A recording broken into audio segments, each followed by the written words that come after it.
So welcome everybody to this Champalimaud virtual house. So I'm sorry to all the Portuguese people, my colleagues and friends, but this is an international meeting, so they only let us wait 5 minutes to start. I'm really sorry for that. You know, João, I actually have a competition with my colleagues here that it's to see who is the one that managed to have more cameras on during a meeting. So I'm talking to all of you. Please turn your camera on just for the sake of this competition. Well, if you're not having lunch, if you're in Portugal, maybe you're just having lunch, but in any case, let's see your faces.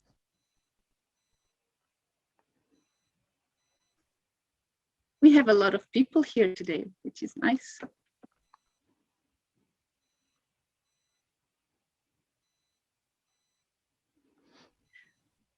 Okay, so now I will give the word to Celso Matos. Celso is the director from Champalimaud Research, director of the Experimental Clinical Research Program, and a medical doctor.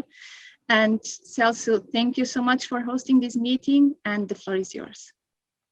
So, good afternoon, everybody. I appreciate the invitation. So in my position of co-director of Champalimaud Research in charge of the experimental clinical research arm, I'm really very pleased to welcome you all to this online meeting. I want to congratulate the organizers for the excellent program, and the high number of online delegates certainly corroborates the excellence of this initiative. Building bridges around methods and models is one of the major missions of the Champalimaud Center for the Unknown, where fundamental research and clinical practice cohabit and try to find I would say, a common alphabet. Yet, despite the excellence of the architecture that you could appreciate in the images that have been shown, building excellence internally is a permanent challenge. So there is, in my opinion, a great need to replicate in clinical research methods and models that are being used in basic research. The road will be long, but I'm sure that these kind of initiatives will help remove obstacles and certainly will contribute to a better exchange between biomedical communities. So I wish you all an excellent and fruitful meeting. And once again, thank you very much for inviting me, and thank you very much for attending, and enjoy it. Thanks. Thank you so much, Celso, for the nice words, and welcome everyone to the Methods and Models in Biomedical Sciences. I hope you will enjoy it. I am here with João Cruz from CONGENTO, which is a consortium genetically tractable for genetically tractable organisms, a research infrastructure based in Lisbon and synergizing 4 biomedical research institutions, that is Champalimaud, IGC, IMM, and CEDOC. If you don't know the acronyms, just Google it. Sorry, we don't have the time to go through it.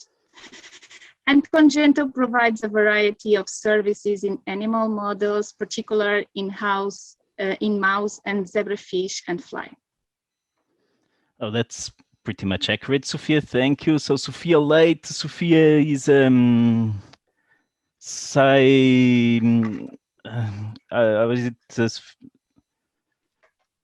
okay. Thanks, Sophia. Very nice handwriting, eh? So Sophia is a scientific project officer at the European Commission Joint Research Center in ISPRA at the Unit for Chemical Safety and Alternative Methods. And so we decided to create this bridge, to build a bridge between Lisbon and ISPRA with some friends from our institutions, but also join also Barcelona with friends from FRESCI and London with Interchange. And why this meeting, Sophia? Yeah, so these are the faces behind the organization of this meeting. And why did we want to do this meeting? Well, because we think that no method or model should be an island. Today, we will talk about methods and models But more than that, we will talk about the research that motivates the researchers. And of course, they like to talk about their own methods and models. It will not be about the best model, but maybe about the best combination of models that can answer a common question. Yeah, we are basically trying to create a mini ecosystem, an equal playing field to listen without biases, because we all have them. So we don't want to over-engineer the conversations, the breakouts, networking. We want to allow exploration beyond our usual limits and echo chambers. So this meeting will be pretty much what you will want it to be. We are just providing you the opportunity to bridging. Yes, and we used the immuno-oncology as a case study just to frame the aim of this meeting. But of course, it will not be everything about it. We will talk about other fields as well. The aim is to talk about the bridging. And here you can find our hashtag. So it's the hashtag for the Slido. You can already get in, go to slido.com and put this hashtag, or just scan this QR code. But it's also the hashtag for the social media if you want to put something about this meeting. João, what would be the best post on social media, on Twitter for you about this meeting? The best tweet, I'm divided. Either like it changed the meaning of life to me, or so good that I missed the football match of my national team. That's my goal. Those are two very good messages to tweet. So please, you already have it here for free. I would be interested to see how many people would tweet that. So here goes our first question, Slido. From which city are you following us, and what is the closest bridge? For instance, I'm in Ispra, in the north of Italy. The closest bridge, I think it's in a small town called Sesto Calende. What about you, João? Well, it depends on the size of the bridge, actually, because the playground next to my house has a small bridge that the kids use a lot. But the real bridge is a Ponte sobre o Tejo that connects Lisbon to the other side of the Tagus River. I know that one, really beautiful. So beautiful that San Francisco even copied it. Yeah, and even people from Rio de Janeiro decided to replicate the Cristo Redentor, you know, Portugal. So yeah, we see a lot of people from Varese, Lisbon, Porto, Murcia, Oviedo, Sesto Calende, Coimbra. I see a lot of concentration around Italy and Portugal. I wonder. Istanbul, also Vigo. Cádiz, Murcia. Well, I think we can go to the next question. So the question that we are all asking each other, are you already COVID vaccinated, yes or no? So this question is very important because the EU is also collecting statistics on age of the participants. So we want to understand how senior and expert is our audience. So the majority of the people was already vaccinated. So I would say that, we lost the results. But I would say that we have a very mature audience, let's say, very experienced audience. For sure. So last question, what do you expect from this meeting? And we hope that we meet your expectations, but of course it's easier to know upfront what do you expect to see if we manage to have it. Bridges, well, I think we will manage that. Creativity. Learn a lot, connections, network, inspiration.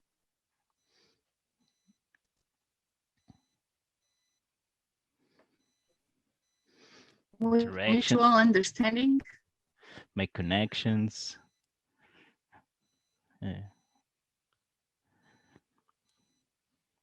To learn more, bridges, connections, learning, inspiration.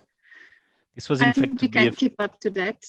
This was in fact to be a physical meeting, right? So COVID made us change our plans, but we hope we can still make the connections that you also want to do.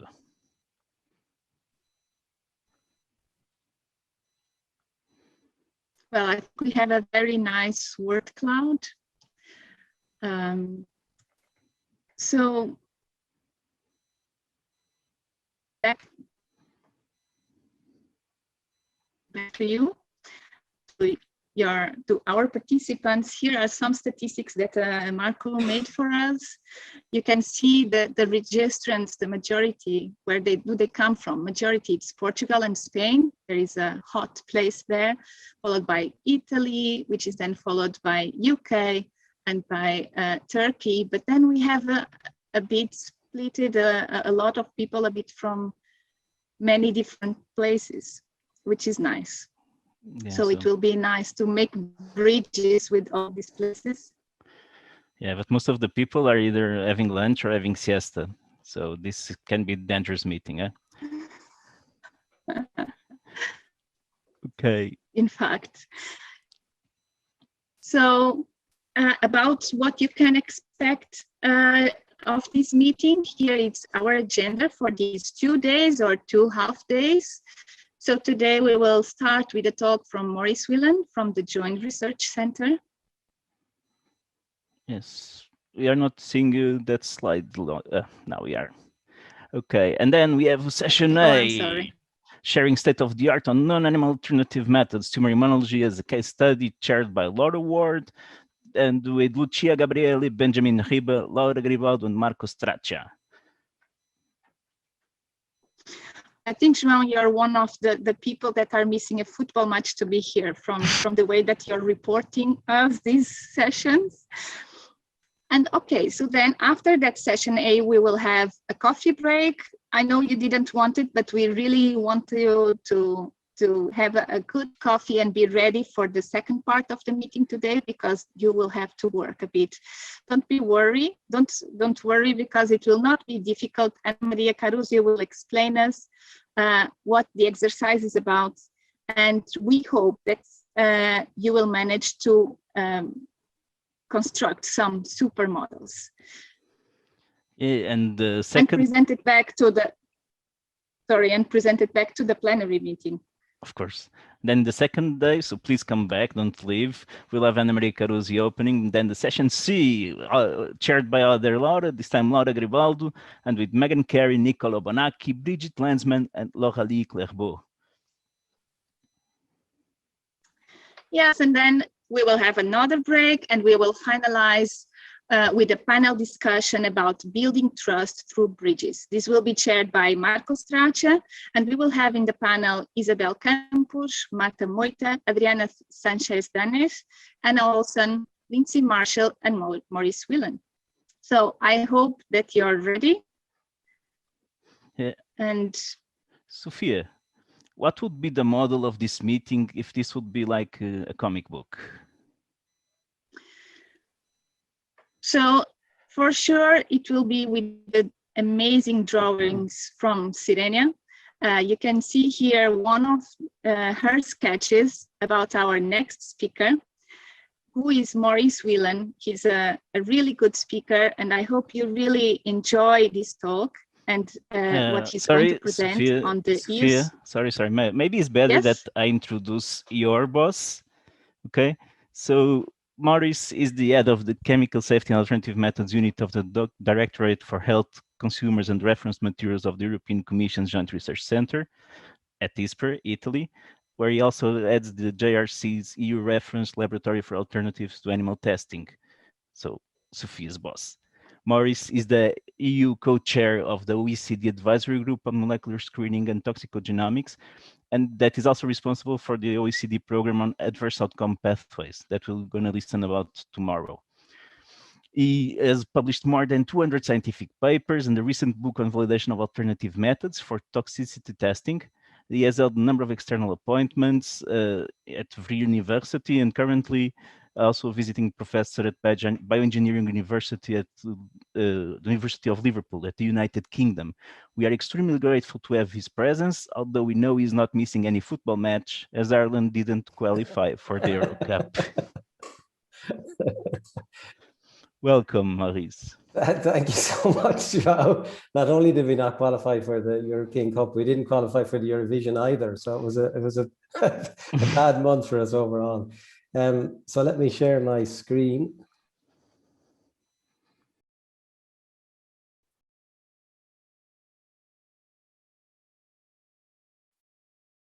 Okay, so I hope you can all see it. So first, I'm really delighted to be here. It's a great honor. I'm smiling at that sketch from the artist because I actually shaved my beard off the other day. So, but anyway, I'm delighted to be here. And look, first of all, many thanks to Celos, to João, to Laura, everybody from the Champalimaud Foundation for hosting the workshop and the CONGENTO and QuantOCancer projects. And we've really, it's been a pleasure for us to work with you to organize this together with Marco from FRESCI.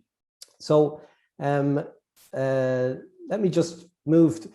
For those of you who don't know the Joint Research Centre, it was part of the European Commission.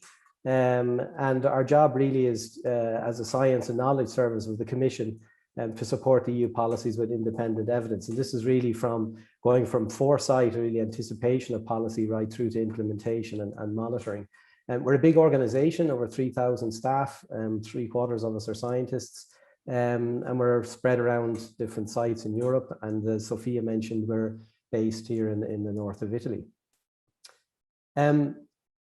JRC has been supporting the EU policy related to animal welfare, particularly Directive 2010/63 on the protection of animals used for scientific purposes, for many, many years. And in fact, ECFAM is celebrating its 30th anniversary this year. It was actually established in April 1991. And the duties of ECFAM are laid out in the directive, but primarily we're active in research and development, primarily through collaborative research projects. We coordinate validation at the EU level, and we have a big network of validation laboratories around Europe that support us in that, NetVal. We're active in dissemination of information in relation to non-animal approaches, and very much involved in the promotion, both in the use of animal approaches in regulatory toxicology, but also in basic and applied research. And of course, that in a sense is our motivation also to be involved in this workshop too. I just want to point out that we publish a status report every year, giving sort of a state of play from our perspective, summarizing a lot of our own activities, but of course all the activities we conduct with a lot of our many expert collaborators. So it's freely available for download from our site. So look, when we're talking about non-animal approaches and methods, I mean, there's such an array for us to consider. Probably the most obvious kid on the block are the in vitro methods, what started out years and years ago, really with simple cell lines, often cancer cell lines.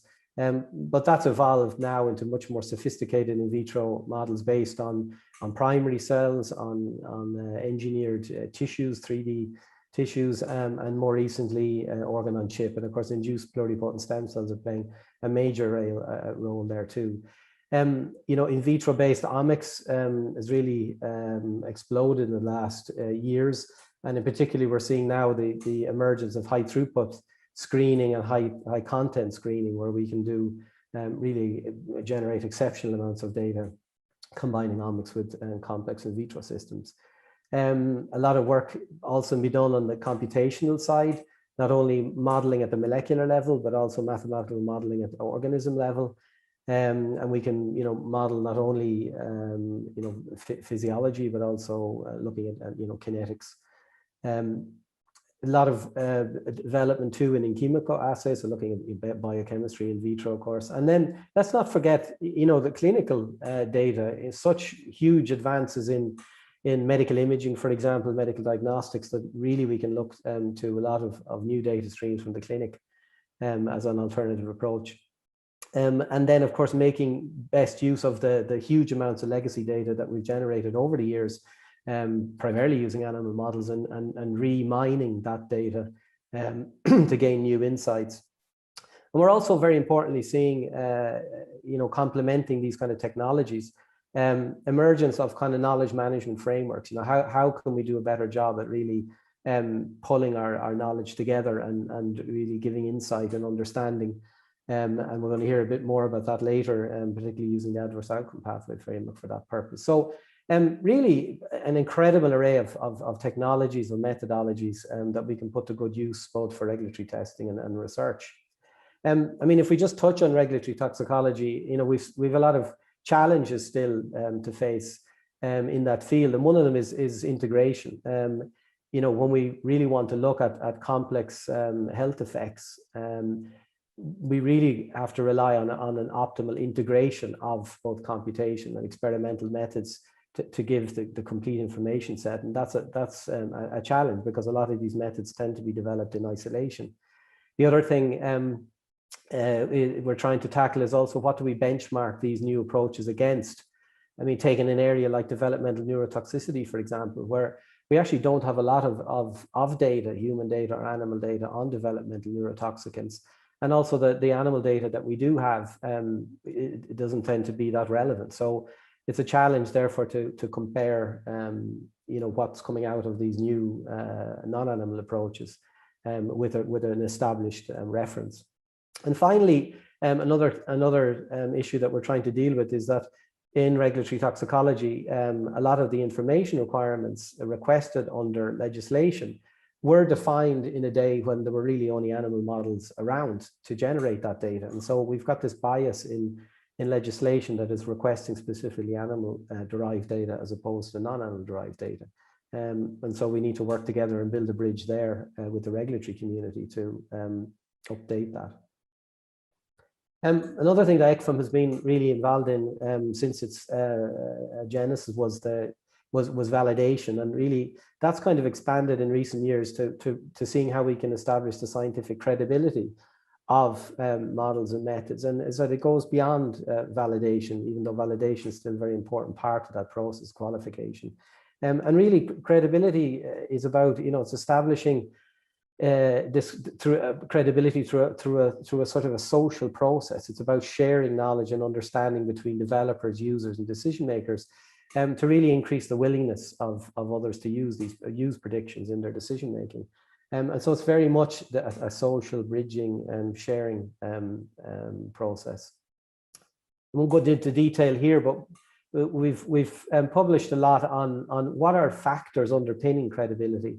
Here we were looking more primarily at predictive models in toxicology, computational, but also experimental. And if you look back over nearly 100 years of philosophy, and then more recent years looking at specifically at validation, you can see that there are a number of principles or factors which we can look to establish credibility, and it could be confirming assumptions, looking at concordance with what ultimately you're interested in real life. That could be a quantitative comparison and prediction. Seeing if the model really goes beyond just demonstrating what you developed it for, but actually can explain other phenomena that it wasn't specifically generated for. Looking at internal consistency, that could be things like demonstrating an already known result, a type of calibration activity.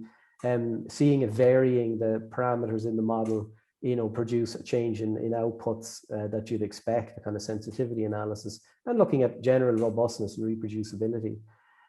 Looking at external consistency, does a model, compare well with other models which are trying to model the same phenomenon? And then important one is simplicity. I mean, is the model as complex as it needs to be, and not more so? And equally, is the model described in a way with a narrative that makes sense to users? So I'd be curious to see if these factors pop up again during discussion about using models and methods in basic and applied research, because I think they are quite generic. If you're interested in the work we're doing on regulatory toxicology, you can look at our SAR platform, and that gives you just a description of different validation processes that are ongoing. And in fact, we're conducting one of the biggest validation studies we've ever undertaken, 18 in vitro methods looking at thyroid disruption of chemicals. So let's shift over to the kind of biomedical research domain. Now, Laura and Marco are going to talk about this a little bit more in detail, but a number of years ago, we embarked on a kind of more systematic approach to really seeing what the state of play was. I mean, who are using non-animal approaches in basic and applied research, and how are they being used, and how many of them are being used? So basic questions we had, and then importantly, once we wanted to compile that information, to do this meta-analysis, what's inspiring people to use non-animal approaches, either on their own or combination with animal approaches. Like, what's the thinking behind it? What was the inspiration? And then what are their strategies for using them? And could we learn from that to really see? And we looked at 7 disease areas listed here. And 3 of them we've completed, and we've produced these technical reports, which are more a detailed description of our findings, an executive summary, which, as the name would imply, summarizes the outputs. And then very importantly, the models themselves have been well described and then cataloged and put in our JRC catalog. So all free for downloading. And you can see here some numbers at the bottom, how many models, individual models did we find in each of the areas. And I was actually very surprised how many that we did find. They did find that, nearly 300 for respiratory tract diseases, close on 1,000 for breast cancer, and neurodegenerative diseases, nearly 600. So a lot of activity, a lot of interesting work being done. And coming soon, we have 4 more reports to publish. Now, of course, this was all based on a literature review, and it also, made us curious to saying, okay, well, what's the overall publication activity with regard to non-animal versus animal approaches? And it's curious, back in 1991, when ECFAM was established 30 years ago, we can see, the level of publications, about 6,000 for non-animal approaches, near 20,000 for animal approaches. Now, this is in a body of literature where we've got about 300,000 publications in the biomedical area per year. And it's curious to see over 30 years, the amount of animal-based publications, let's say, hasn't really changed. Whereas with the non-animal, you can see it's really 4 or 5 times more. So a very strong trend there, showing, I suppose, the big increase in activity, but also the big increase in the actual amount of work that's being published. Now, I mentioned before, in the in vitro context, the organ-on-chip being really an emerging, exciting technology and getting a lot of attention. And I just picked, this is an example. Don Ingber is really one of the pioneers in organ-on-chip, works at the Wyss Institute in Harvard. And during the COVID pandemic, we saw a lot of examples of people making use of non-animal approaches. And this is just one that got a lot of attention. But interesting, he's tweeting here talking about, people keep asking me whether we can get complex immune responses in organ-on-chip. And it's often been the question over the years of, can you capture aspects of the immune system in a non-animal model?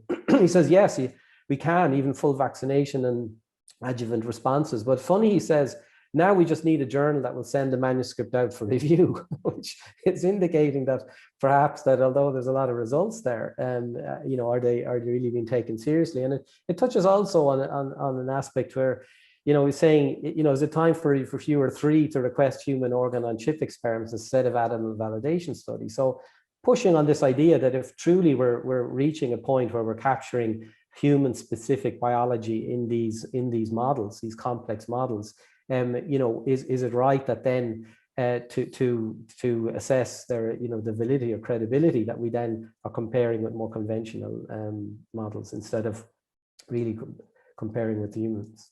Organ-on-chip, there's a lot going on in Europe too. Recently we partnered with CEN-ELEC.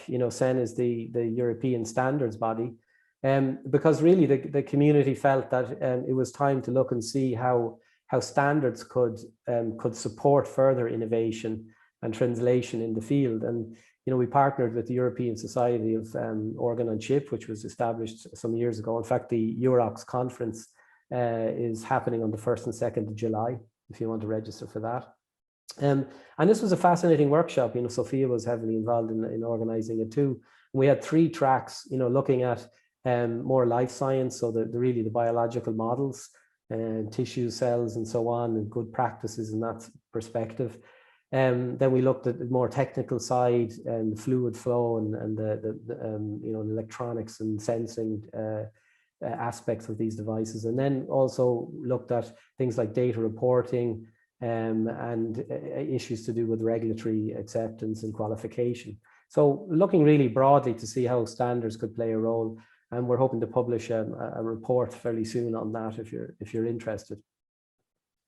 Now, why are we doing all of this, and why are we all interested, and why are we all here to discuss models and methods? Well, we all want to do a better job in our science. There's always room for improvement, and there are multiple drivers for that. But I suppose one very prominent driver is the evident, translation failures in biomedical research. I mean, in the research that's really being done for the purposes of developing new therapies for human disease. And we've unfortunately a number of examples of where this translation failure is really drastic, and particularly in Alzheimer area, and also in cancer, and the topic of this workshop. So often it's reasons of lack of efficacy or off-target pharmacology or toxicity that's quoted as being reasons for that. So many of you know better than me and the issues we are facing here. And it led us to sort of look at really these 3 disease areas and try to probe why are we having these translation failures, and could we zoom in on how we could monitor or measure the impact of funded research, considering that the EU has funded put billions into research over the last 20 years. And one part of that was really to see, well, could you define indicators to measure innovation and impact of funded research? Of course, we're all very familiar with the more scientific and technological indicators describing outputs of how many new methods, new models come out of research funded projects. But there are other indicators that are important too, looking at the impact on regulatory affairs and policy, the socioeconomic impacts, public engagement and perceptions.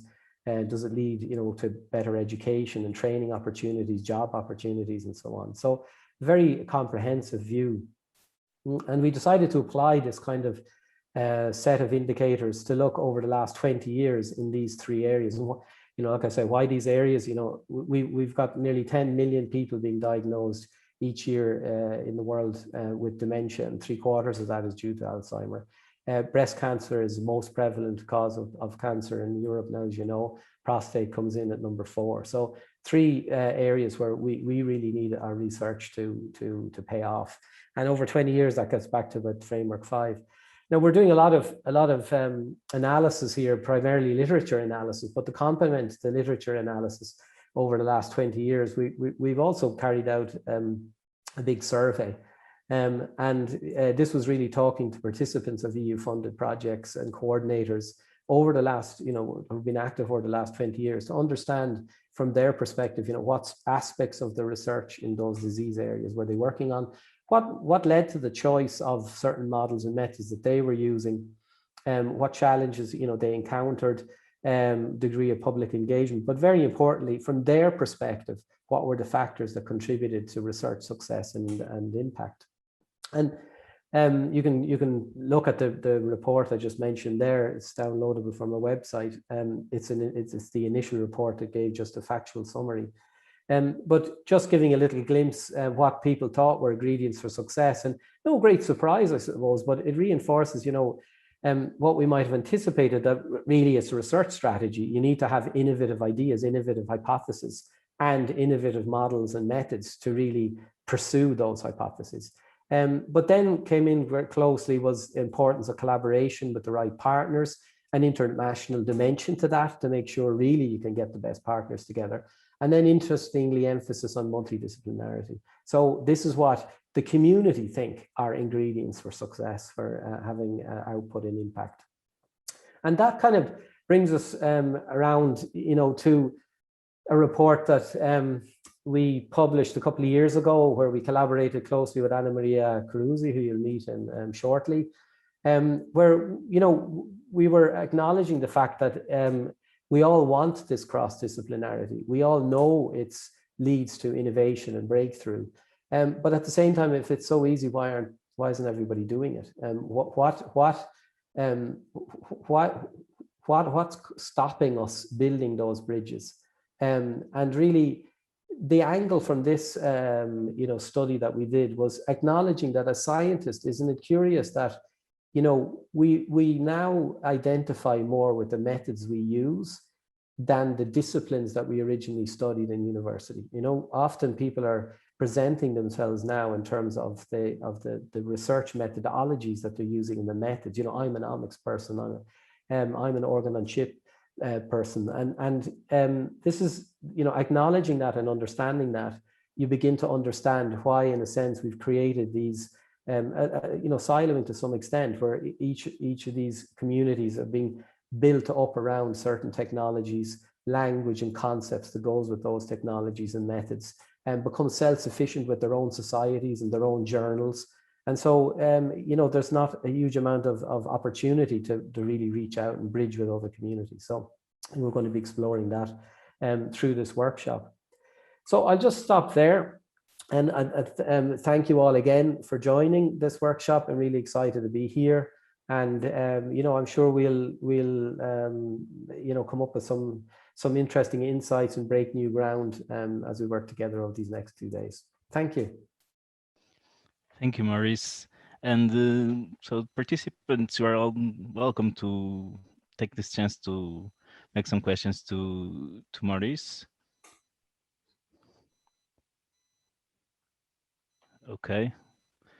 If Constantine making already a question.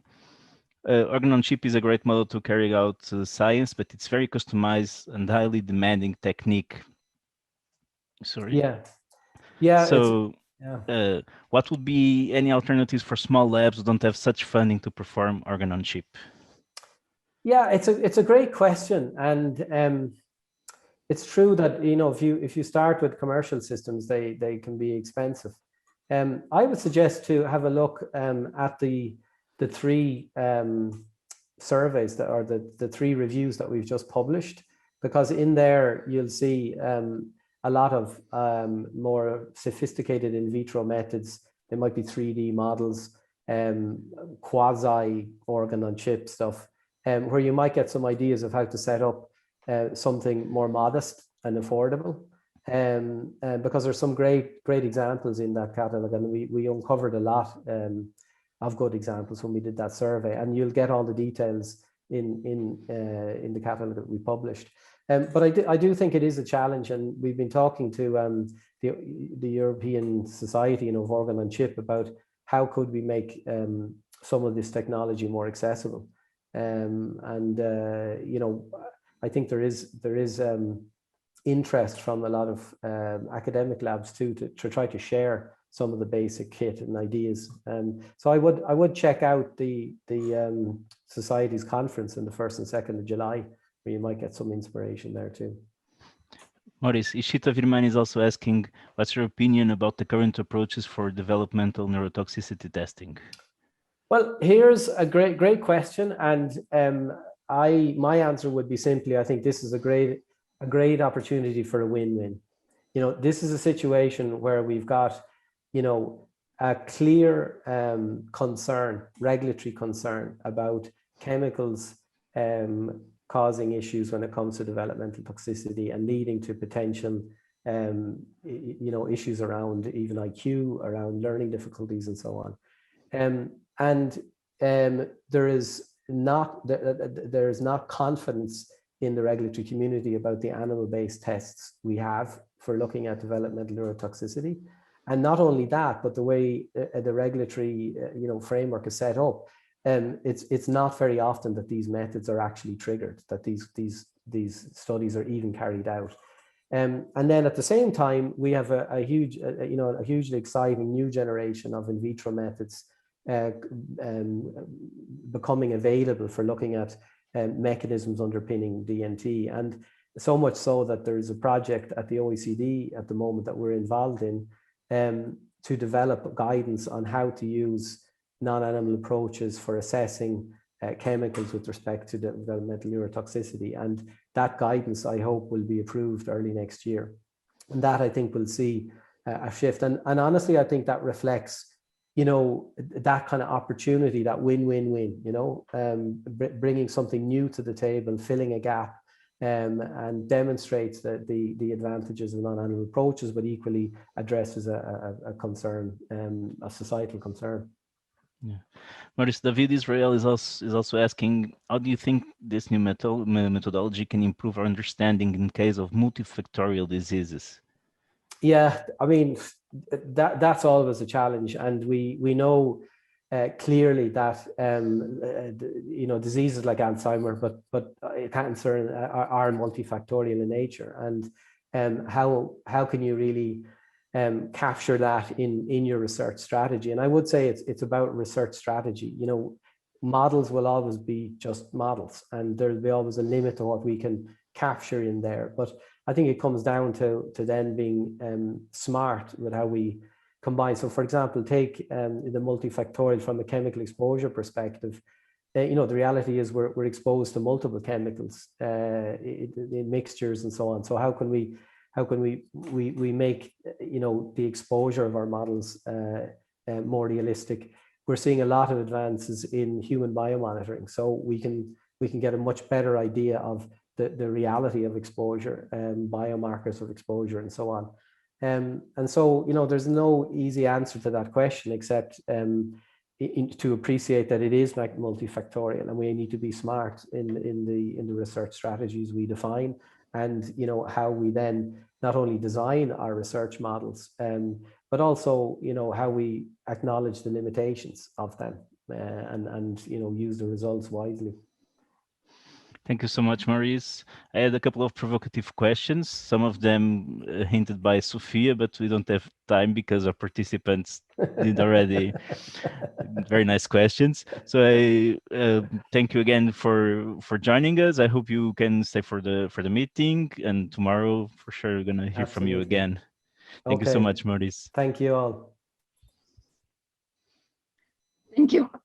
Thank you, Maurice. I didn't have any question hidden. It's not true. So now let's move to our first session of our meeting, which is about sharing state-of-the-art on non-animal alternative methods, tumor immunology as a case study. So we frame this meeting to use immuno-oncology as case study, and this will be shared by Laura Ward, who is one of our organizers and a research manager with keen interests in inclusive and sustainable research and in bridging life and social sciences. She holds a PhD in development neurobiology from King's College London and studied innate immunity in cancerination with zebrafish models as a research associate at the University of Bristol. And since 2016, she has worked as a project manager for European projects and is currently manager of ERA Chair Project QuantOCancer, promoting a responsible research culture. Laura, the floor is yours.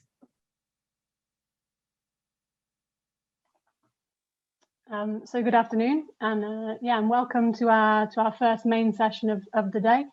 So we're going to have 3 short talks with 4 speakers who will share the state of the art on methods and models, which want to make sure I use the right terminology here, but which will not focus on animal models. So in vitro in silico, bringing and bridging perspectives from academic research, from industry, and from regulators. So again, we would ask you to please write your questions in the chat box, and we'll ask them after every presentation. So Sophia is going to share now another beautiful drawing from Sirenia of our first speaker here. So first up, we have Lucia Gabriel.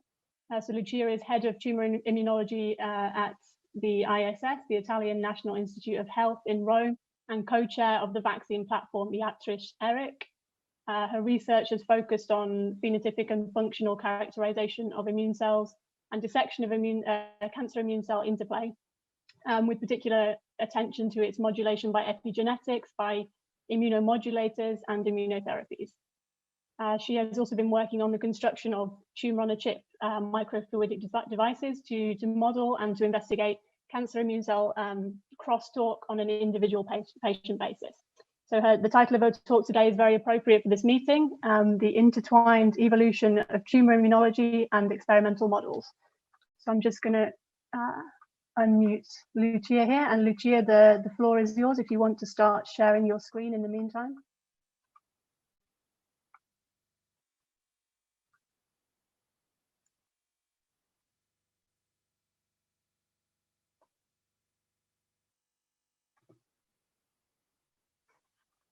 You should have the option now to unmute yourself.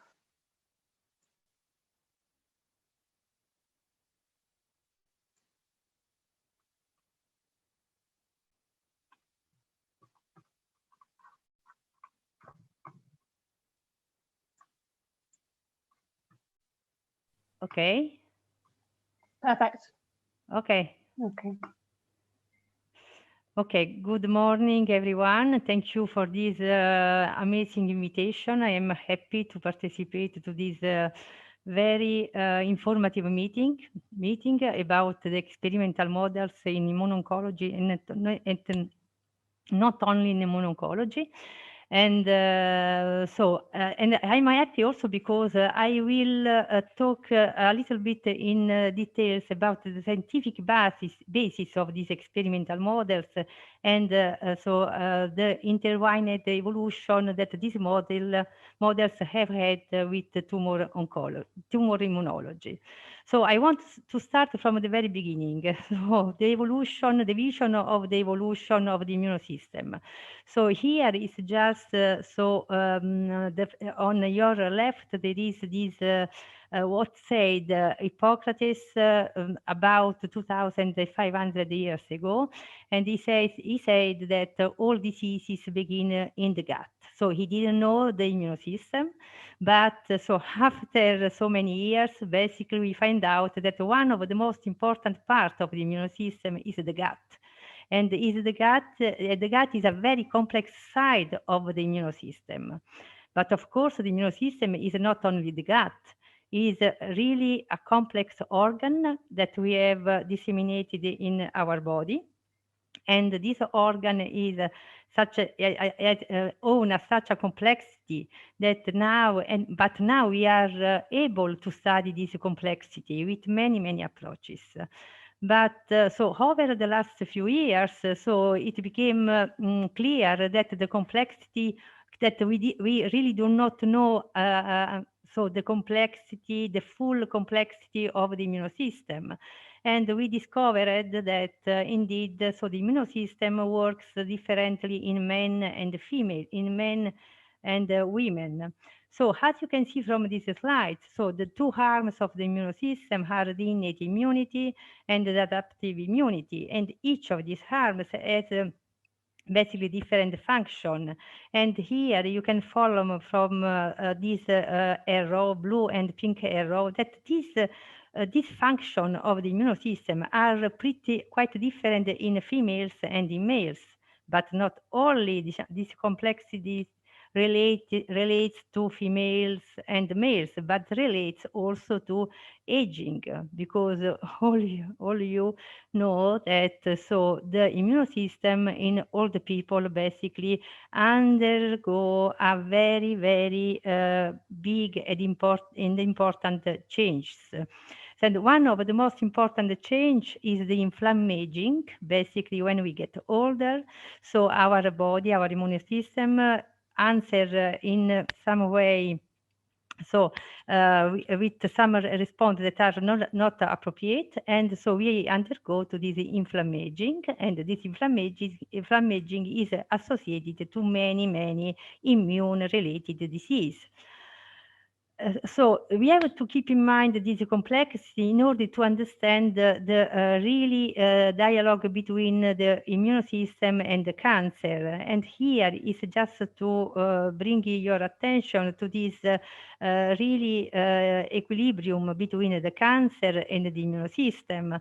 As you can see in the center of the slides, basically, so this relationship can stand for years in our body, because as you know, so we can in our body the cells can erase constantly, but at some point for some reasons at one point basically this equilibrium phases will be broken, and these phases can transit to a protective immunity when the immune system is able to limit the growth of the cancer. In that case, we are lucky because we have the tumor control.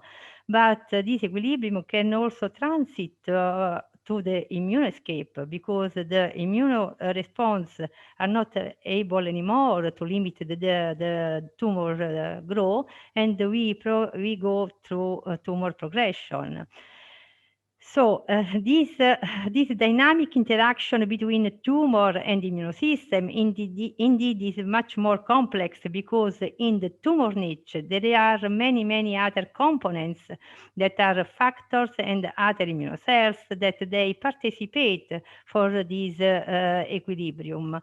Basically, what I want to say here is that the tumor is not a static entity, is a dynamic entity, because the evolution of this tumor is constant, and this occurs along with the immune response. So, and that is crucial, because when we think about the immunotherapies or treatment for cancer, basically we have to think about a drug that is able to reach the tumor niche in order to have therapeutic benefits. And we have to keep in mind that this entity is very complex. So the question now is this one. So which is the best model that can represent this dynamic entity? And which is the best model that can really allow us to perform immunotherapeutic testing or drug testing?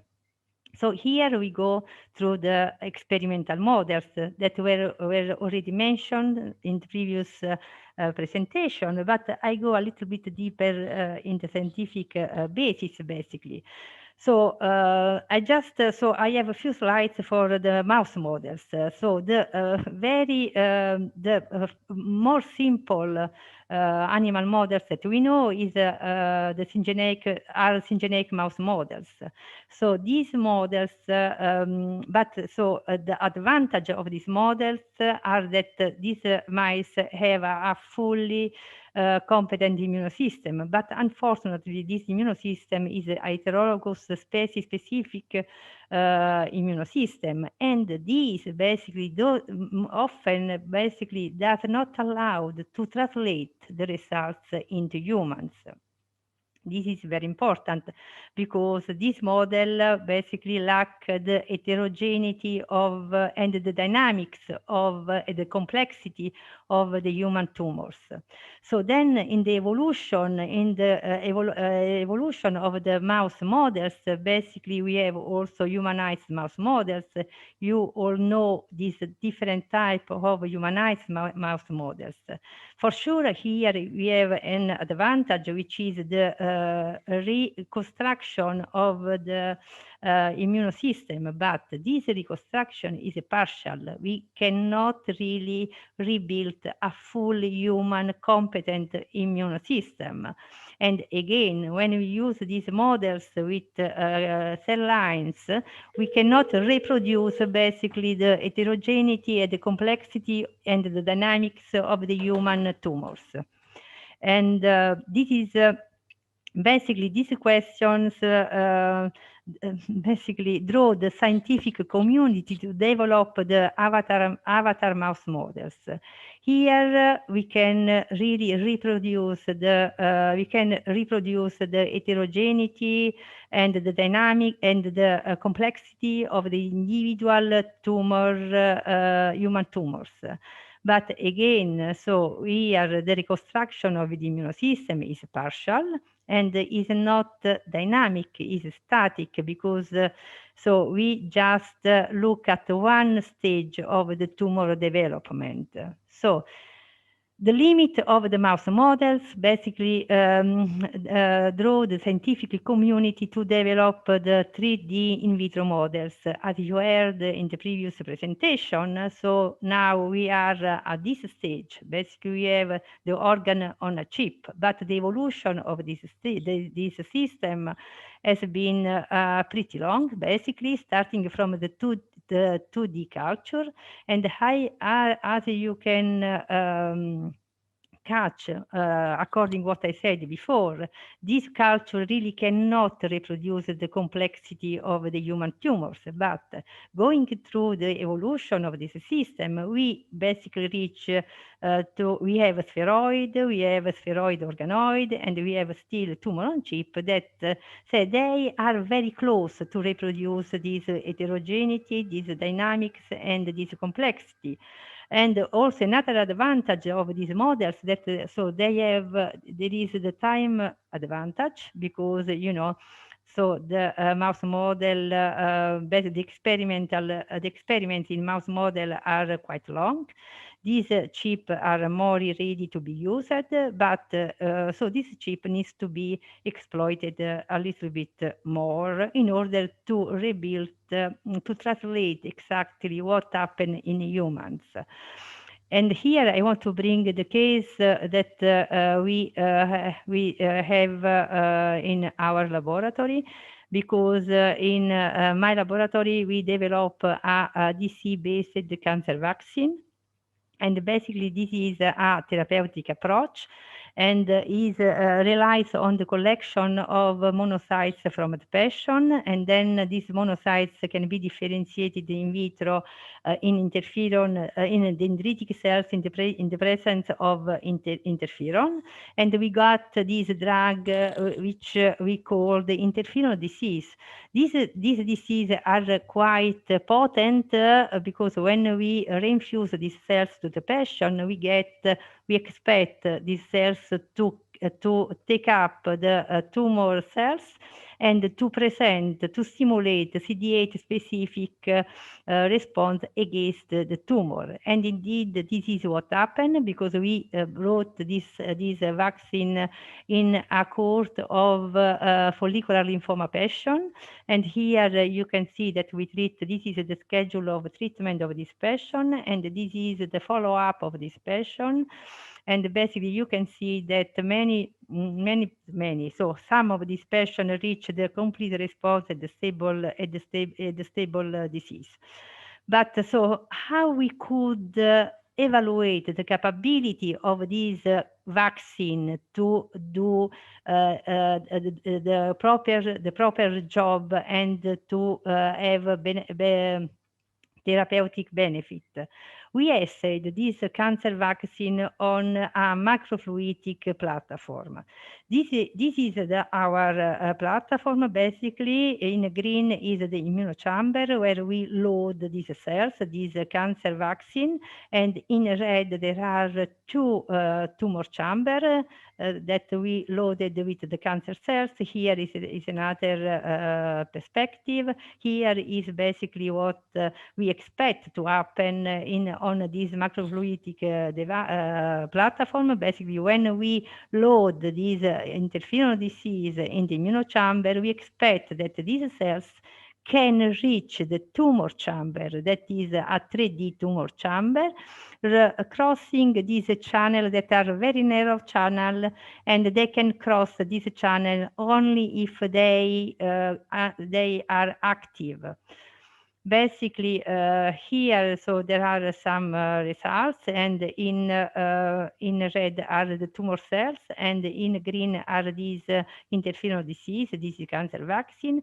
As you can see here, so these cells can cross the connecting chamber to reach the tumor niche. But what really is important here is that this platform allowed us to perform what we call the competition assay. Basically, we loaded one tumor chamber with tumor cell, untreated tumor cells, and we loaded the other tumor chamber with drug-treated tumor cells. And what we understood here, we understood that when we loaded the interferon disease in the central chamber, basically these cells were much more able to migrate towards cancer cells that were previously treated with drugs. So, and these are the data, and basically these data show us that if you combine two different therapeutic approach, you can really get a major benefit, therapeutic benefit. And here is just a video I want to show you here. Here on the left, there are untreated cancer cells, and on the right, there are drug-treated cancer cells. And as you can see here, these are the immunocells that our cancer vaccine, and these cells really migrate with a different speed.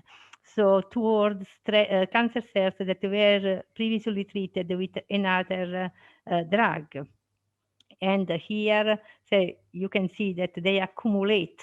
They are like, so they want to be fed from cancer cells. And here, so when you don't treat the cancer cells, you don't get the same results. This means, this is very important because one of the limits of immunotherapy is that, so, and also if you think about CAR-T therapies, so in solid tumors, because these therapies cannot really reach the tumor niche. So we have to find the way to drive these cells to the tumor. So because the tumor is the final target of the anti-cancer drugs. Here, I just want to summarize what I present today, and I think that the conclusion indeed are needs. The need is to develop preclinical models that can really translate preclinical data into humans. And for this reason, we have to develop experimental models that can recapitulate the dynamics, the heterogeneity, and the complexity of these of the tumor immune system interaction. And so the final goal is to develop models that allowed us to test the immunotherapy or anti-cancer treatment at individual level and also in a reasonable time.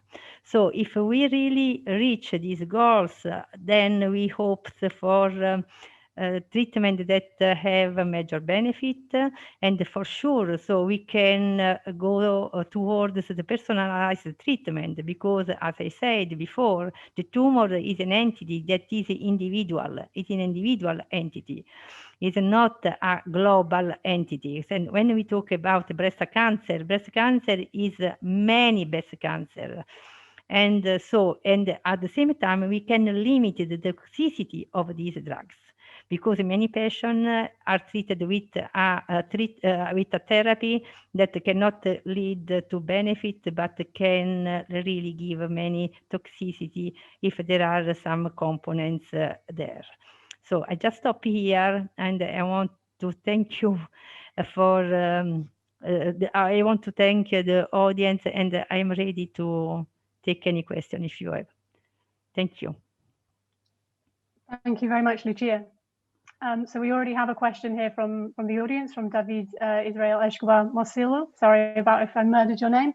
So he's wondering if you know if interferon dendritics, INF disease, cell migration is mediated by tumor therapy-induced inflammatory factors.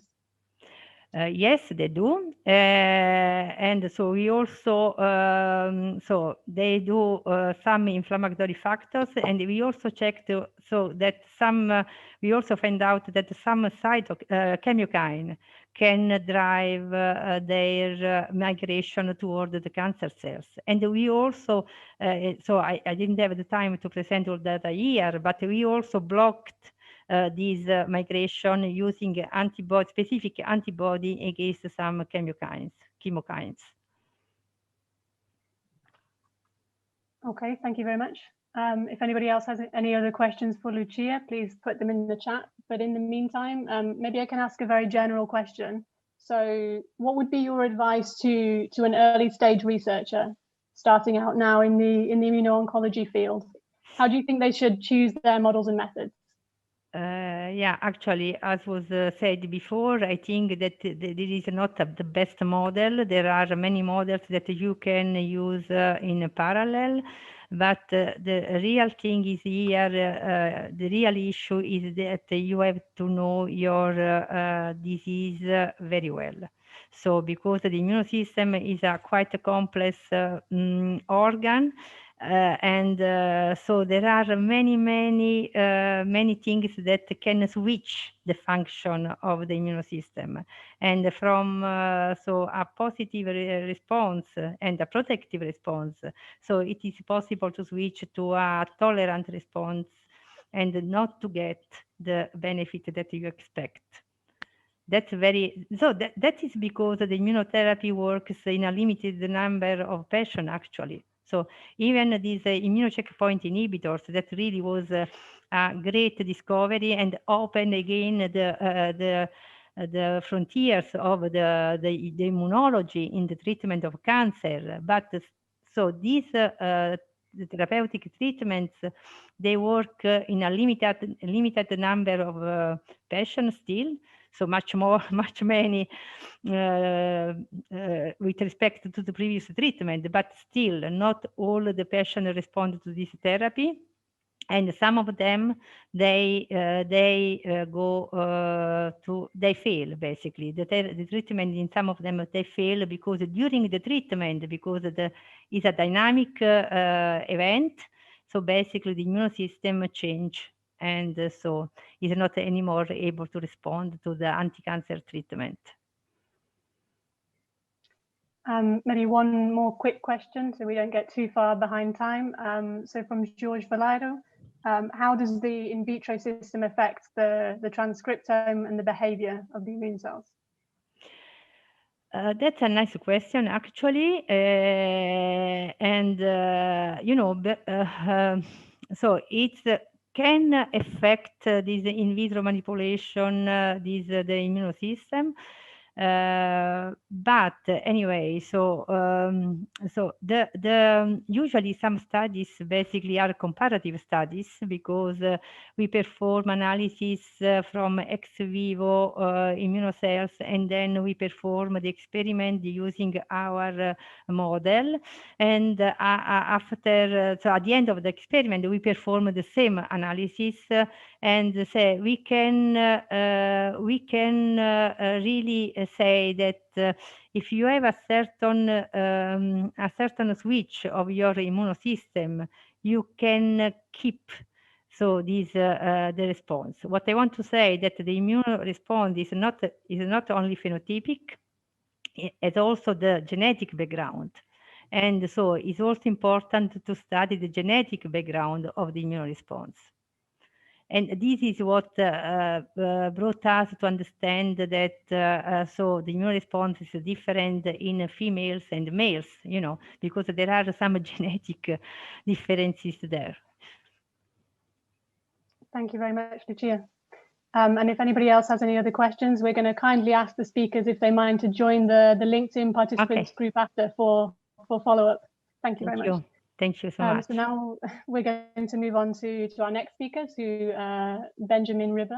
So Benjamin is a scientist and group leader at Roche, an applied mathematician by training. He's now working in the field of translational modeling and simulation to support medicine research and development.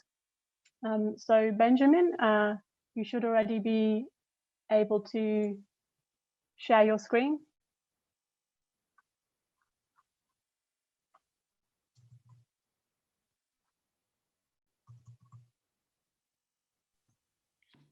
Yeah, hello.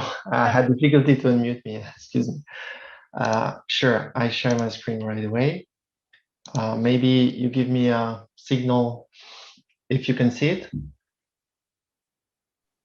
Looks good. Yeah, thank you. Okay, thank you very much. So thank you for having me. It's a great pleasure to be here and to maybe give you a perspective on the angle of mathematical approaches and mathematical modelings, mainly in the field of trying to predict pharmacology, so pharmacokinetic and pharmacodynamic properties of medicines. And I was very inspired by something that the first speaker said around silos and paying attention not to not to come with just the perspective of his background. So I'd like to start by, I think, talking about something that inspires us all, which is about the discovery of new medicines beyond all our backgrounds here. And for that, it's always useful to go back a little bit in the history. And recently, I've read a book that I really liked. It's called The Drug Hunters, The Improbable Quest to Discover New Medicines. And in that book, there's a story about the discovery of rapamycin. So I'm going to spend a few minutes to tell you that story. But so rapamycin was first discovered in the 70s. 1970 by a researcher called Søren Siegel, who was looking into microorganism in soil in some Pacific island to treat some fungal infections. And rapamycin was discovered, and the first tests that were held was very effective to kill a fungus. But the drug showed that it can also inhibit the immune system, which is for an antifungal drug something that you don't want to have, because you'd like the drug to be to work in concert with the immune system. So that was the executives at this company at the time decided not to proceed with that. But he didn't want to give up, and knew that at the time another drug was, which was the first developed for the same purpose, which was cyclosporine, was actually tested in a very different indication. It was tested for organ transplant therapy, where actually you want to reduce the immune system. But there's a lot of difficulty to promote that idea, and finally he was asked to stop working on that project. And it's just after several turnaround of the management of and work environment that he managed to put back the idea on the table. And at the end, the drug was very successful in this indication, and finally approved by the FDA in 1999, so almost 30 years ago. And the story was very an eye-opener for me, because first of all, he talked about the quest of discovering new medicines, and presented as really a quest for which you need a lot of perseverance, a lot of gut, and a lot of courage. That was the first thing. And the second thing, it shows and it illustrates how much in a successful drug development process you need to have luck, trial and errors, ingenuity, and risk-taking, and that this is extremely difficult and extremely complex. And for me, coming from the angle of modeling, where I believe that more or less everything can be put into equations, it was really an eye-opener to face really and to understand the complexity of developing basically new medicines. And I think reflecting about why it is so complex, there's an obvious answer that comes straight away, is that there is no equation. There is no equation behind the whole biology that we would like to predict, that we would like to better understand. And contrarily to other fields, if you think about weather forecasting or even aeronautic, where the field can rely onto equations from the physics and theory from the fluid mechanic, for the biology, everything is much more complex. And that led to ask me a fundamental question regarding mathematical modeling, is that when we talk about modeling for the purpose of discovering new medicines, for me, a fundamental question is, are we talking about little improvements here and there on a process which always be a trial and error process? Or are we talking about the foundational pieces for a process which can be engineered? And what I mean by that, where we can predict much more the outcome. So it's as I said, quite obvious to see how complex it is. And I take this example here and would like to relate to the theme of the immuno-oncology. I remember 20 years ago when I started my career in modeling the effect of chemotherapy, it was much more easy than today, I have to say, because we were looking at chemotherapy drugs, and the target of those drugs are the cancer cells. And so we were trying to write down mathematical equations to predict the action of the drug in the cell cycle of the cancer cells, in the replication cycle of the cycle cells. And the target was directly the tumor. But in immuno-oncology, I think, as it was illustrated right before, it's much more complex because the target is not anymore the cancer cells, but the target is the T cell. So something from ourselves, which is governed by a very complex regulation, which a T cell, which is embedded into an ecosystem with many different types of immune cells. Many different organs are involved. And of course, it becomes extremely more difficult to understand the relationship between the target engagement of what the drug is doing to the T cell to what is going to happen downstream, right? So the biology and what we know from the biology is much more big. So if you think about, for example, a portfolio of drug discovery when you want to go after 10 targets, another dimension is the therapeutic modalities.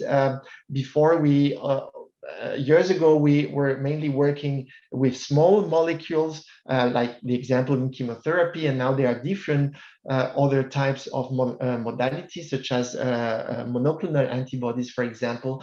So you have also that space to take into account. And then you have many, many different cancer indications. And also it was mentioned in the talk before, each cancer probably is a unique disease per se. So by just you see, by just taking those three dimensions, you can see that if you want to correctly explore this space of possibility, you rapidly face into a space of possibility which is just enormous.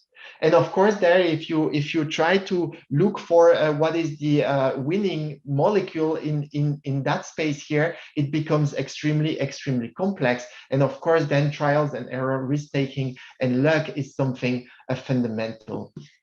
And of course, one would like, there are even more complexity to that. For example, you can think about in immuno-oncology, for example, there is more and more interest to develop combinations of treatment. So then, of course, that makes your space of possibility even larger. For each drug you want to push forward in the development, you have many different preclinical experiments. And also the drug, you have a variability in the drug response in between patients, and you have to consider spatial populations. So basically, taken all together, the space of things that you would need to explore is just enormous. But having said that, you know, when I said before there's no equation, that's true, and I think one needs to be very needs to face the reality of this complexity. But at the same time, we have and we know how to write mathematical equations to describe some of the processes that we know are important in the drug development topic. So what I'm going to focus here is to try to give you a short overview of the different type of models that are used to predict the pharmacology of compounds. So again, pharmacology, I mean here the pharmacokinetics. So that's how the drug distributes into the body. And the pharmacodynamic is after the distribution of the drug, what does the drug do to its target, and with respect to the mechanism of action it is it is supposed to have. So I had subdivided this section into two parts. One is when we try to predict pharmacology in patient from data we collect before the patient, so preclinical data that can be in vitro or in vivo experiments. And the other slide will be more when we try to predict pharmacology directly from collecting data from the patient, so from clinical data. So when we try to predict pharmacology from the preclinical data, first of all, why we are doing this? So we do this to be able to estimate entry into human doses. So at some point in time, the drug will need to be given to patients to progress in the development. And we want to be able to have a most accurate prediction of what would be the pharmacological properties of this compound when it will be given to patients, even if we just have data that have been collected preclinically. It can also, those methods can also help to support decision or discussion on what is the best format of the molecule. It can also, of course, when you have a model to predict an experiment readout, then you can use this model to try to optimize the design of these experiments. For example, reduce the sample size or just focus on the question that are going to on the experiment and the design of the experiment that is going to generate the most valuable information that you are currently missing with your model. And of course, then when you get some PK/PD, so pharmacokinetic and pharmacodynamic insights into your compound from the preclinical data, how to translate that into the clinical scenarios. So that are the two, I would say, reasons for why we put forward these methods. In terms of how do we stand today, how the community stands today, and what are the most advanced methods. So I would like to refer to two of them. The first one is what is called physiologically based pharmacokinetic models. These are very advanced type of mathematical models that are predicting the biodistribution of a small molecule in different parts of the body by integrating a lot of physiological knowledge about what we know about the absorption, distribution, metabolism processes of compounds.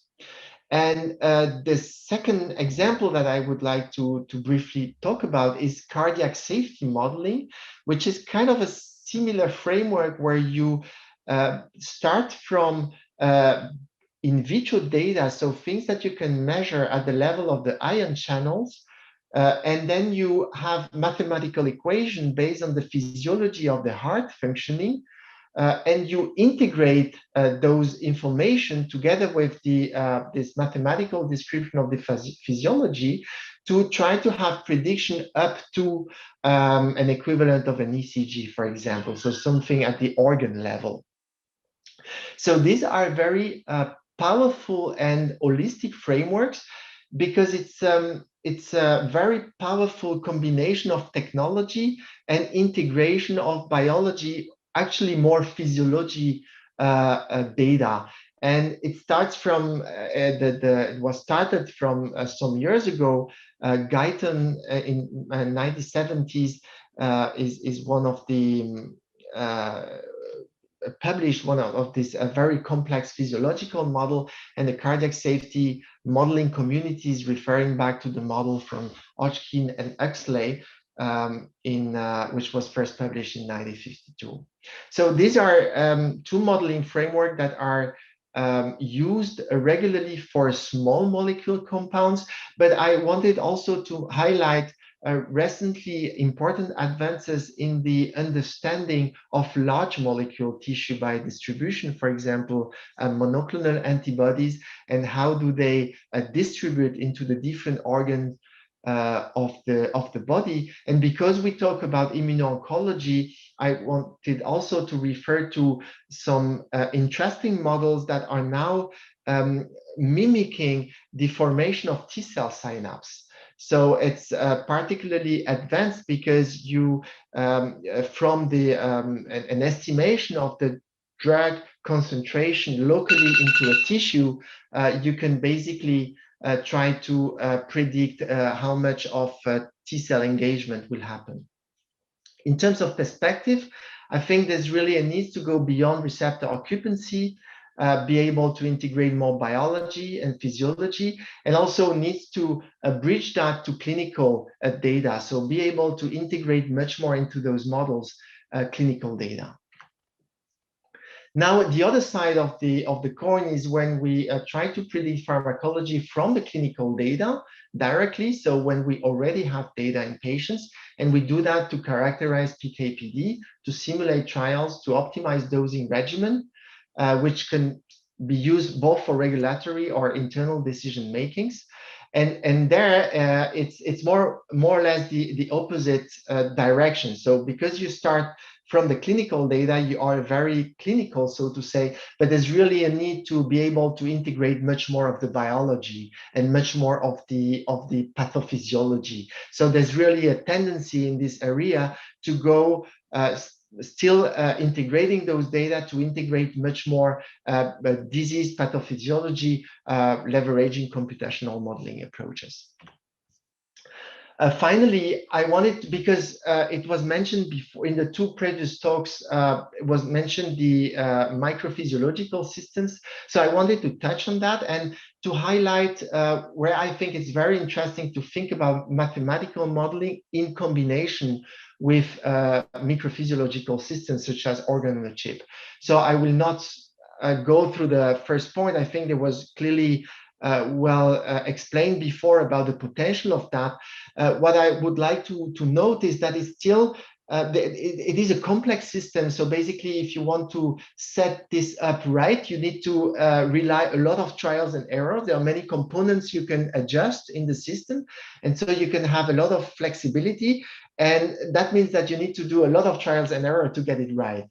It's still also there's a lot of work also to be done in the clinical validation and to have it as a tool to support personalized healthcare, as it was mentioned in the previous talk.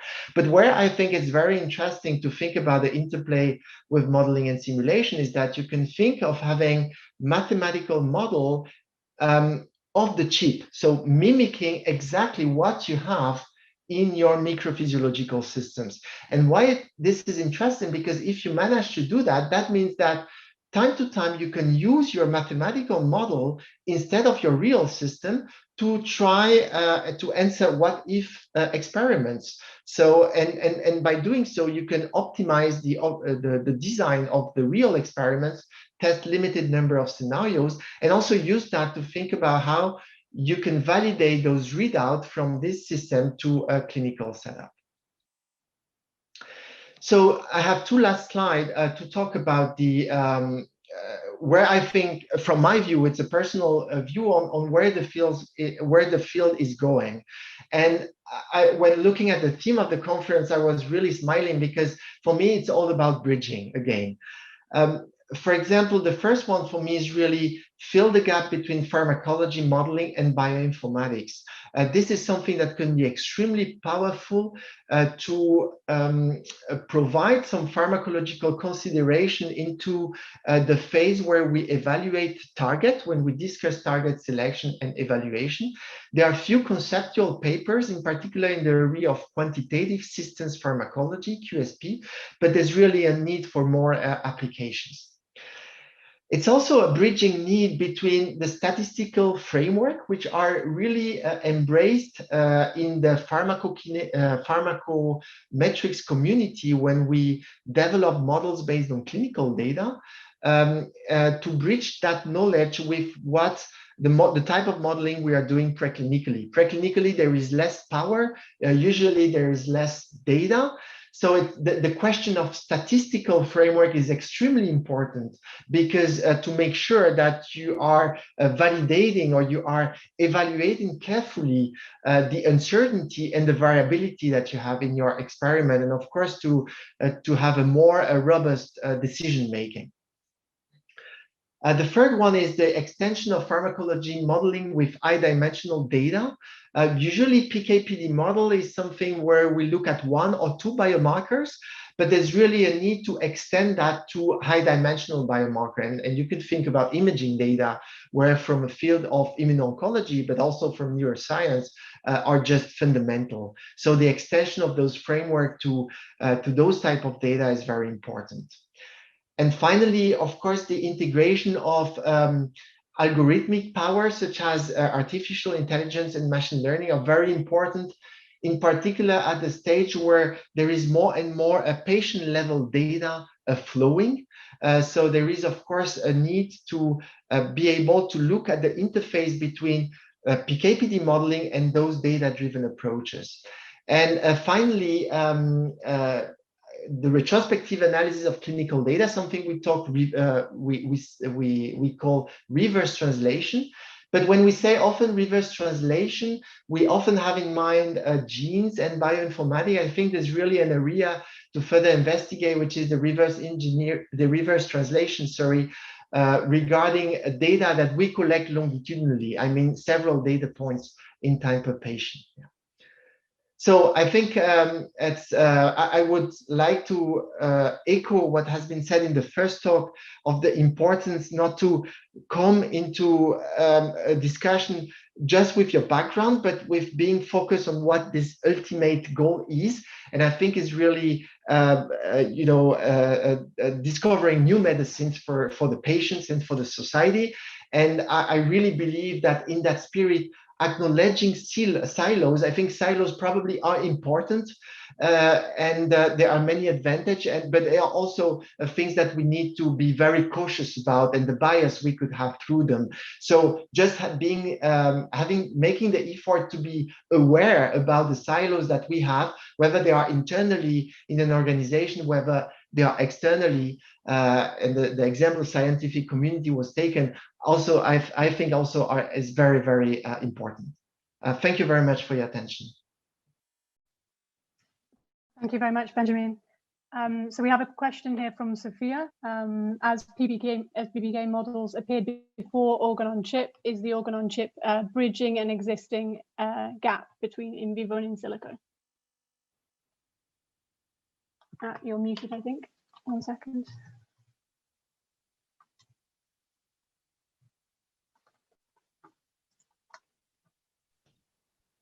Yeah, I think, as I said, I think the interplay is very interesting. And I'm sure that in the future, there will be a lot of positioning of the modeling together with the organ-on-chip system, in particular, those related to better understanding the drug distribution and biodistribution will be very important. First of all, as I said, to be able to support the design of the setup of the system, and then secondly, to be able to translate the readouts from the system to a clinical situation. So I do indeed believe a lot of this interplay. Thank you very much. I think in the interest of time, if you don't mind, we'll move ahead to the next speaker. But if anybody has any other questions for Benjamin, please send them to us or share them in the LinkedIn group, and we can follow up on that afterwards. So Sophia is now sharing another beautiful drawing of our next speakers. So for this final talk of the session, we invite Marco Straccia and Laura Gribaldo to give us their perspectives on immuno-oncology, choosing the right models. So Marco works in very much a bridging role in his day-to-day life by helping scientists to bring their solutions from the bench to society. He's the co-founder of FRESCI, which is one of the organizers of this conference, and CEO of Science and Strategy, a science business consultancy. Former associate professor in stem cell technology and regenerative medicine at the Faculty of Medicine and Health Sciences at the University of Barcelona. It's a very long CV, Marco. I'm gonna just, so he also worked in high throughput drug discovery, safety testing and disease modeling, and is now designing public strategies and consulting for the European Commission regarding human-based advanced technologies for toxicology and biomedical applications. Laura Gribaldo is a scientific officer at the Joint Research Centre, has 30 years experience in the field of testing for safety assessment in transcriptomics for standardized assays in toxicology and in validation of procedures in genetic testing for diagnostics. So in the past for the public health unit, she worked on rare diseases, and currently at the chemical safety and alternative methods unit, she works in the field of knowledge, dissemination, education and training. So Laura and Marco, I'm not sure who is going to talk first, so we can invite you both to speak here. Take it away.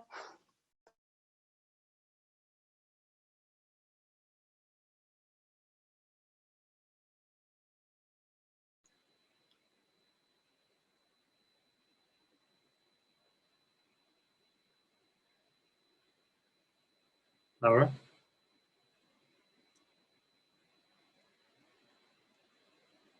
Okay, Laura should start. Maybe some technical issue. Yeah, maybe Marco, if you can start while Laura. We have the GRC presentation of the study, so I would prefer to Laura will start, because if not, it will be a change. Laura, can you hear us?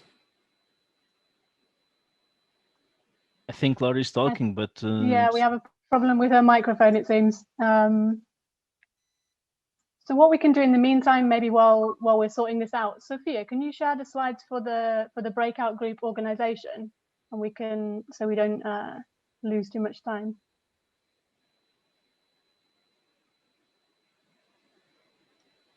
And then we can come back. Perfect.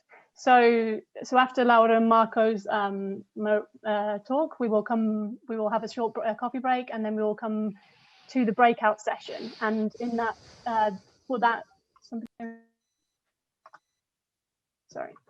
and for that purpose, we will ask you to basically choose one of these groups. So Anna Maria Caruzzi will explain the exercises in detail, but we'll ask you to choose one of these groups based on your interest. So either what you work on, or if that doesn't apply, then what you would like to know more about. And if your work bridges several, maybe just choose your favorite for the day, and we'll have the chance to hear from all the other groups anyway. So what we're going to ask you to do is to think about already which of these groups you want to choose, and rename your Zoom screen name to reflect your choice. So there's another slide here to help you out. We'll leave this slide up during the break, so don't worry. You'll have the opportunity to see this slide again. But effectively, if you go to the participants area at the bottom, and then to more next to your own name, you should be able to rename your screen name with the name of your chosen group. So I'm not sure if Laura has managed to resolve her microphone issue. If you go to the bottom next to the mute icon, there's a small arrow, and you can try to select the microphone there. It might be that it changed. Okay. Yeah, perfect, perfect. It's working now. It's working now? Yes, yeah, now it's great. Let's take advantage. Go for it, go for it. Okay, thank you, Laura, and thank you to the artist of the drawing. I was really laughing a lot looking at the drawing of Marco and myself, because we are joking frequently in the last time, because we are going to become the first, in Italy we say coppia di fatto, de facto couple in science, because it's the second time that we give the presentation together. But of course there is a reason behind this, because he is one of our partners, external partners in the collection of in vitro methods. Can you see already the presentation? I don't think so. Let me share with you. Can you see the slide? Okay. Okay. So I will start with an overview of from the JRC. MAURICE has already mentioned the reason behind we decided to take this new path in URL ECVA, but I want to highlight again this why we decided to take this path, and also what we did and the future perspective. And then Marco will go more in depth into the specific immuno-oncology collection. So why using human-based model? Of course, for us, there is an ethical reason, because we are European Commission. And so we are here to promote the implementation of the Directive 2010/63. But the scientific reason is relevant as well for us, because we truly think that human-based models can boost biomedical research. So the scientific reason goes hand in hand with the ethical one, let's say. And also the economic aspect is interesting, because innovation is creating solutions which are more cost and time effective. And also is creating a lot of new small and medium enterprises that are working on the topic of in vitro methods, human-based methods.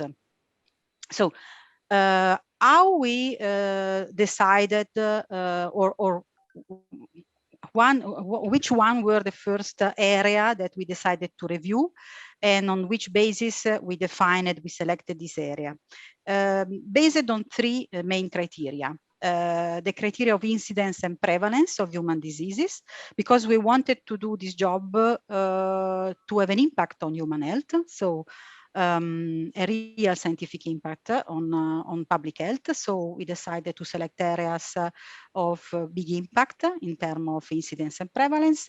Of course, also area where the animal consumption was significant in terms of numbers, but also in terms of severity of procedures applied to animals for investigation of mechanism of the disease or drug discovery.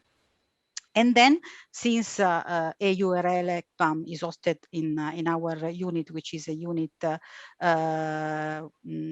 focusing on chemical assessment, risk assessment, we wanted also we wanted also as a criteria that this disease have a potential causal link between the chemical exposure and the disease development. Why I cannot move the slide? Okay. Laura, Marco is now sharing. There was a problem with some boxes on your slide, so Marco will share for you. Okay. Okay. So the three main first areas to review were respiratory tract disease, neurodegenerative disease, and breast cancer. And then later on, immuno-oncology and the other one that I will show you later. So respiratory disease, because are leading causes of death and also disability in the world. There are 65 million of people suffering, for example, from chronic obstructive pulmonary disease, and 3 million die for this each year, and 1.6 million people that die each year for lung cancer. So is an area of huge impact on public health. Marco, can you? Okay. And we discovered that, for example, in this area, in the last decade, more and more publication highlighted the weakness of animal models, the failures of animal models. Asthma, for example, is affecting more than 300 millions of people worldwide. And in the last 50 years, only 2 new classes of drugs have been have progressed from laboratory to the clinics, despite the considerable effort in funding. And this is due also, among the other reasons, to the difficulties in extrapolating data from animals to humans because of the species-specific differences, and also because of the lack of validation in animal model. Marco, can you? Okay. Okay, this is another example, the example of the breast cancer. Breast cancer in EU, over 350,000 women are diagnosed with breast cancer in 2020. This data came from the European Cancer Information System, so it's our European database. And breast cancer is characterized by a remarkable degree of morphological and molecular heterogeneity, not only among different patients, but also within each single tumor. And here again, despite advances in early detection, there are still approximately 30% of the all patients that have recurrent disease, and most most of the time, this recurrent disease is a metastatic one. So again, preclinical cancer research currently relies on rodents, on animal models, but we need to offer a better treatment with an improved efficacy and a low toxicity, selecting therapies that are based on patient and on the clinical and molecular characteristic of each single tumor, if necessary. Marco can, sorry, this slide is the one that already Maurice showed. These are the three first technical report published. The last one just 1 month ago on neurodegenerative diseases. In the technical report, the scientists can find a meta-analysis of the results and the description, the detailed description of the models, of the methods. The executive summary is written with a sample language, is more addressing the target of the policymakers. The leaflets are done for the large public, and the core business, of course, is at the level of the JRC data catalog, where you can find the collection of the model. Marco, thank you. This is how our collection appear when you open the JRC data catalog.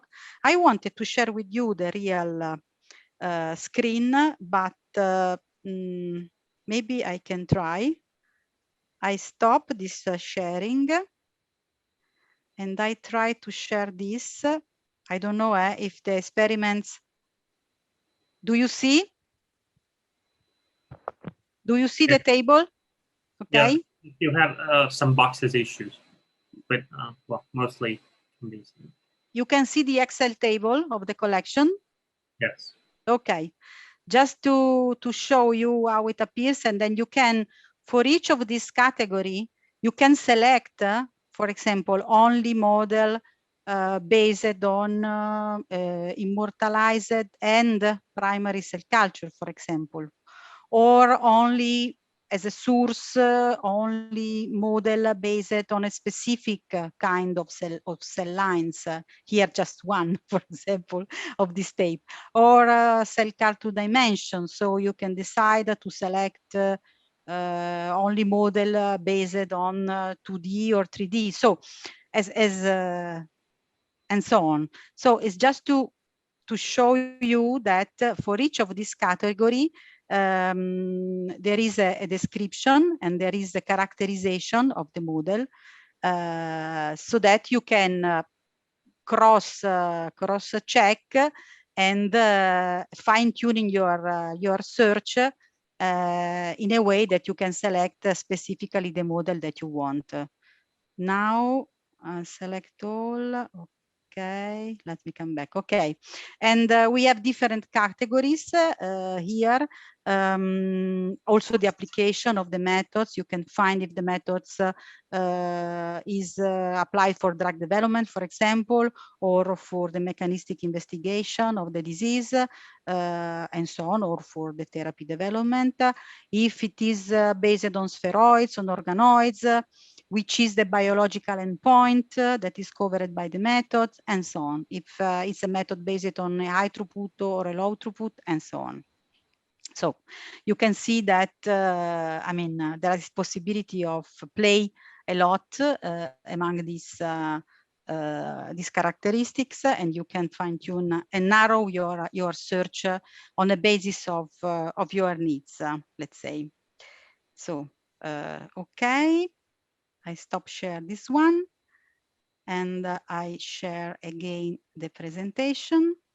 I'll do. Don't worry. Okay. So we are now, I don't see the slide. Marco, I don't see the slide now. Okay.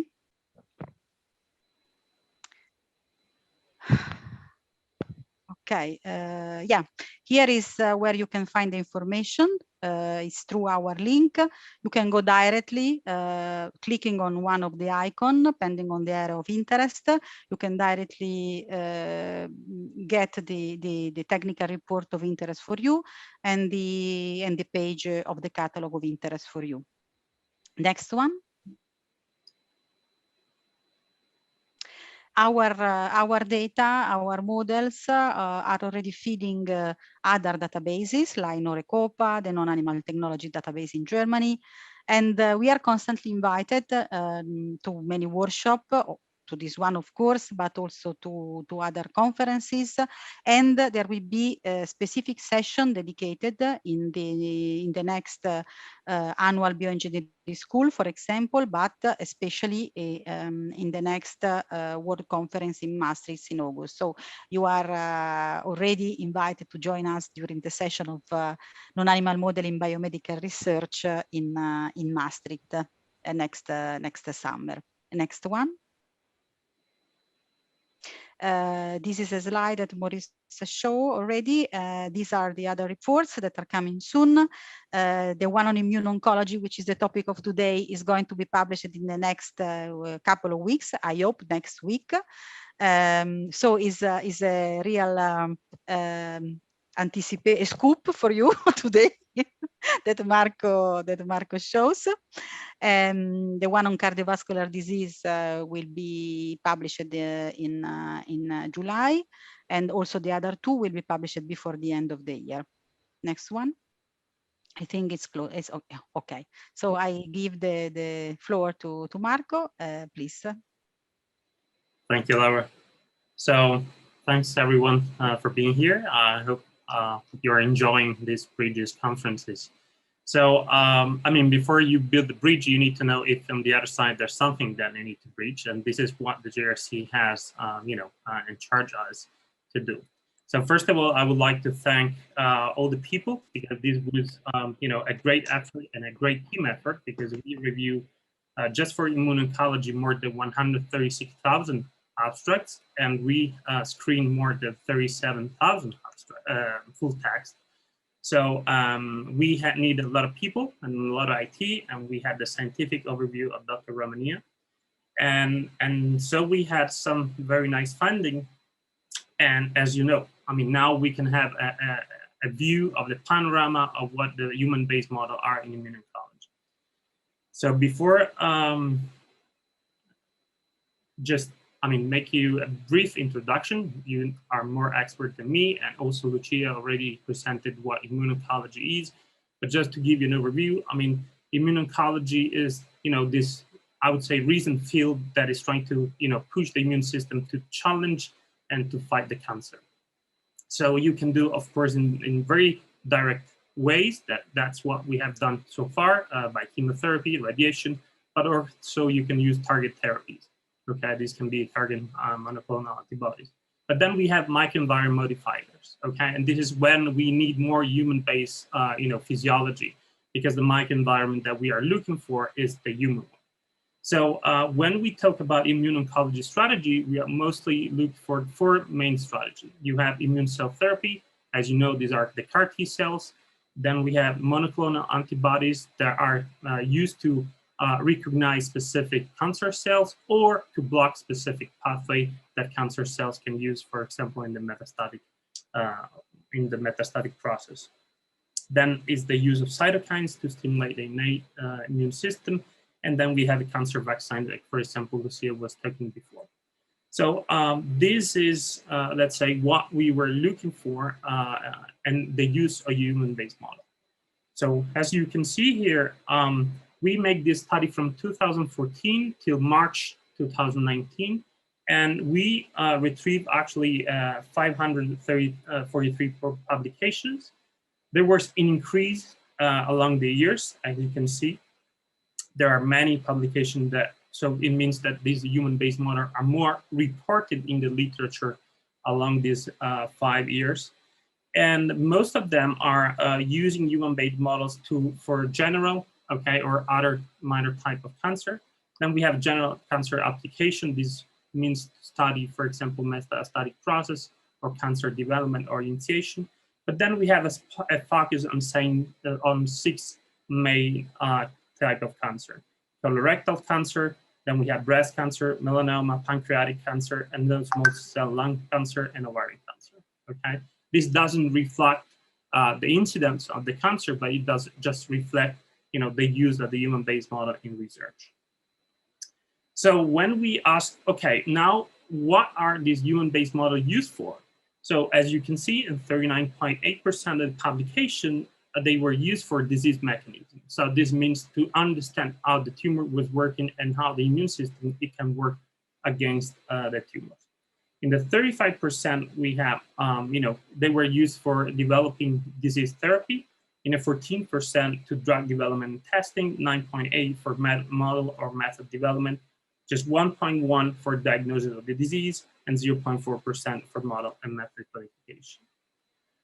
So, and as if we see what are the main use for this human-based model, well, actually there's mostly an increase in all the field, especially for the disease mechanism. So a lot of people, a lot of researchers are using human-based model to study the disease or the cancer initiation or the cancer mechanism. A little reduction was for disease therapy development, but then we can see that, for example, for drug development testing, there was more increase, again, for model and method development. So all the means of use of these models are increasing. So once you have the models, you would like to know, okay, what kind of models we are using. So if they are in silico, in vitro, or a combination of both. So if we have papers that are reporting both type of combination, there are very few of them, 1.66. So this means, as you can see here, there are very few models, or very few publications reported both models. Most of them are in vitro. So in vitro human-based models, but also you can see the increase, especially in 2018, that you almost doubled the 2017 in publication reporting the use of in silico models. So this is very, very interesting, and it also means that we are all more human data available to feed this in silico model. So then we ask, okay, these human-based models mostly are in vitro, but what kind of cells and for what they are used? So as you can see before, 450 publications are reporting the use of in vitro models for immunotherapy, cancer initiation development, anti-cancer therapy, immunomodulation, adaptive cell therapy, biomarker and viral therapy. Most of the time, the in vitro models were based on cells or ex vivo, okay, mostly biopsy, while in silico models, they have mostly been used for immunotherapy, and they were mathematical. And then, of course, you have the rest of combination. So as you can see, priority is for in vitro and cells, mostly to cover all the different kind of use of the models. And when we start getting more, let's say, deep into what kind of in vitro model they've been used, of course, we can see the 74.8% of the in vitro models are cells, okay? Then 16.4 are ex vivo models, 5.6 are 5.9, sorry, are cells and ex vivo model, okay, reported in this kind of papers. And if you, just to give you an overview, you will have the technical report, so all the other details and the other results will be presented there. But most of the, of course, you have biopsies. This can be lipid biopsies, but also the biopsy to, let's say, procure the cells, immune cells from the patients that can then be used in vitro system. Then we have, of course, a lot of use of immortalized breast cancer cells like MCF7, MDA, MB231. And then, of course, you can see that dendritic cells are also used, of course, because most, or at least half of the paper are co-culture with immune system cells, also peripheral blood mononuclear cells, and tumor infiltrating lymphocytes. So these are the vast majority of cells that have been used in the vitro human-based models. When we are going to check what kind of cells are, in the 37.8, they are immortalized cells. In the 29.4 are immortalized cells and primary cell culture. So these are co-culture. I will show you the data later. 31.5% are primary cell culture, okay, from human directly. So that's why also the biopsy are used. 1.3% are different kind of combination. Okay. So then we ask the question, as you know, research is very difficult to be put into the boxes, especially because, they are very complex papers, but we try to understand what was the spatial organization, but also the, the culture condition. So the culture condition, as you can see, most of the time in 234 cases, they were just single culture. In 142 were co-culture. And in the great majority, they were bidimensional culture, okay? So just 23 articles reported three-dimensional culture system or a combination of 2D and 3D. And then the other thing is how they are using this culture. So how the people using human-based model are using the culture. So this is high throughput, low throughput, but also the way of analyze the culture. But as you can see here, I mean, most of the methods and the models are used in a very low throughput manner. And also the way to analyze is a low content. Okay, there are very few applications of omics in the paper. Just few of them have a high content or high throughput application here. So this gives you an overview on the conclusion of this study. So the general panorama is that you have immuno-oncology, the human-based model implemented in immuno-oncology so far still need more physiological relevant models, okay, even if they're increasing in the use. But as I said, we screened 136,000 abstracts and we retrieved and selected 543. So we can see this tipping of the iceberg in this field. Also, non-animal models are mainly applied to preliminary test immunotherapies or other therapeutic strategies. And what we were suggesting that high throughput methods and high content methods should also be promoted, okay, to retrieve much more information from these models. So just to finish, I would like to invite you all to participate in this survey based on it's just for researchers that have experience with experimental models. So please go and fill it. And here I'm happy to take any question. You can find the email from Laura and my email here. So thank you for your attention. Thank you very much, Marco and Laura.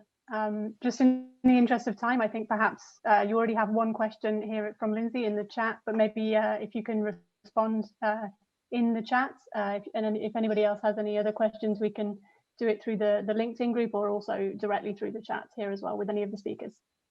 So we're just going to go for a 10-minute, well, 7.5-minute break now. So if we try and come back at quarter past 3 or 4:15 for those of you in the rest of Europe. We're going to share now again the instructions for the breakout groups. So please change your Zoom screen name to reflect your choice of group.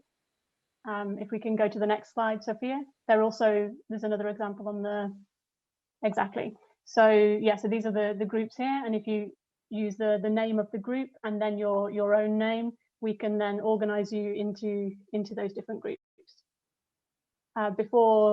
Before that, we'll have an introduction session with Anna Maria. So you also have a little bit of time to do it then, but we'll just leave this slide up now while we have a short break.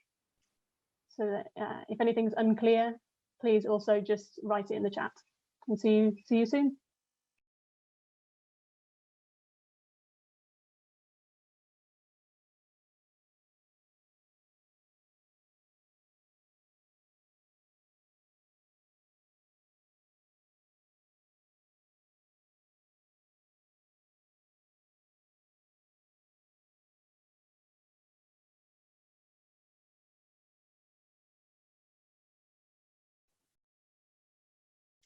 Hello, everyone. Welcome back. I hope you managed to go quickly to the toilet and grab a coffee. We will continue on our workshop. And now, as I mentioned before, it will be your time to participate and to interact a bit. We will have our breakout group session, who will be explained by Anna Maria Carusi.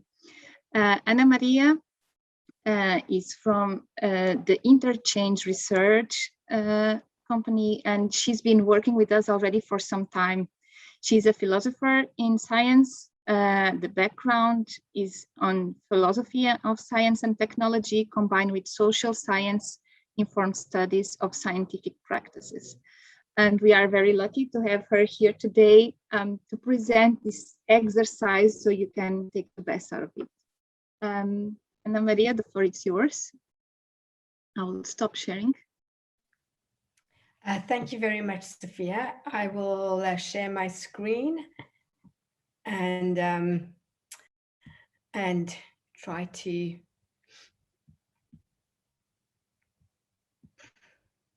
Right, are you able to see that?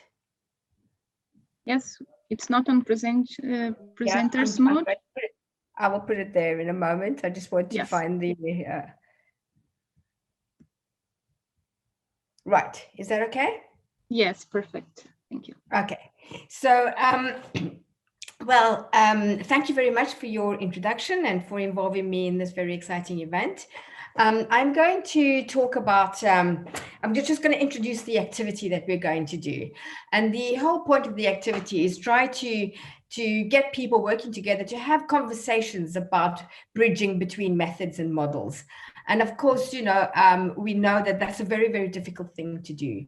And what I'm going to offer you today is a very simple vocabulary that maybe gives you a different perspective to talk about your models. Sometimes it helps to just use a different vocabulary for a little while. And it might help you to see connections that normally you don't see. And a different way of thinking about models and how to make bridges, to create and construct bridges between them. And as I said, as Sophia said, my background is in philosophy of science. And I will be bringing you a perspective from philosophy of science and science studies, you know, social studies of science. Now, I'm going to talk about methods and models, but the thing that's always lurking in the background, of course, are data. Data is the question of how to produce data, how to create them, how to process them, how to understand them, how to link data. This is really the background question that we always have. But what we also know is that data by themselves do not do anything. Data, I suppose, by themselves are quite inert things. They don't do anything with themselves. And what we need to do is to know how to get data, how to produce the right kind of data, how to integrate data, how to make data meaningful. And that's what we do using methods and models, which is why for the most of my discussion, I'm only going to talk about methods and models, but I did want to make it clear that what's always there is, of course, the issues of data. So, right, there it is in the background, data. And then, you know, this is like, so what is a model? And we've got lots of different definitions of what a model is. And I'm going to offer this one, which is that a model consists of three things, three items. It consists of a source, the thing that does the modeling, a target, the thing that is modeled, whatever that is, and a relationship between them. And that relationship is asymmetrical. And that means that it goes in one direction. The source is a model of the target, but not the target is a model of the source. And this asymmetrical relation tells us about the ways in which models are constructed in order to target. That's a very active kind of relation in order to understand the target. They are directed towards the target. So here's an example. So we have this kind of model atlas that many of us know and have on our desks maybe and in other places. So here's a model and the source we might, so that's the model source, and the target is planet Earth, possibly. You know, that's one way of thinking of what the target is, that it is the Earth. And there's an asymmetrical relation between them.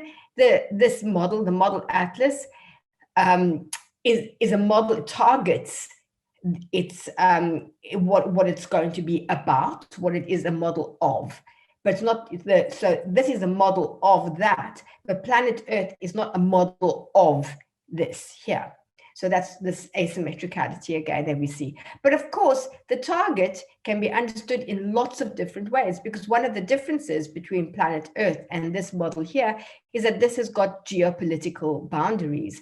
So another way in which this can be understood is that it is actually a model of not of planet Earth, the planetary in the planetary system, but actually it's a model of this sphere, but in geopolitical boundaries. So you can have lots of discussions about what actually the target of a model is, and that is going to be one of your first activities, is just to think what is the target of your models.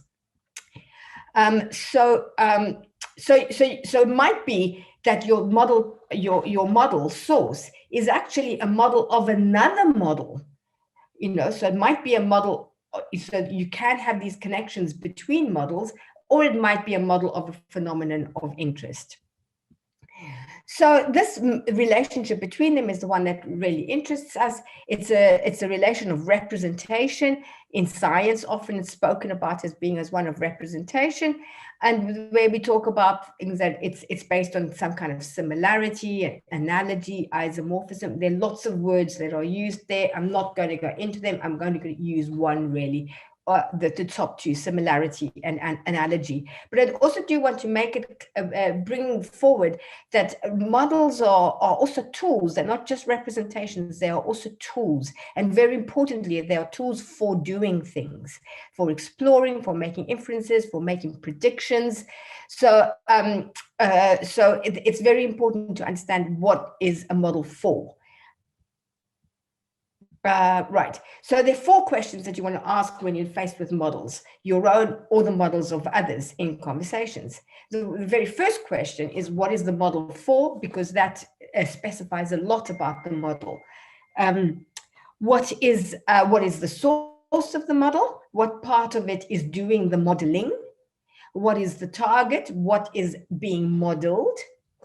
And what is the relationship between the two? Now, for the rest of this discussion, I'm going to draw from Mary Hess, Models and Analogies in Science, from 1963, but it's still this work, which is a classic, has a lot to tell us even today.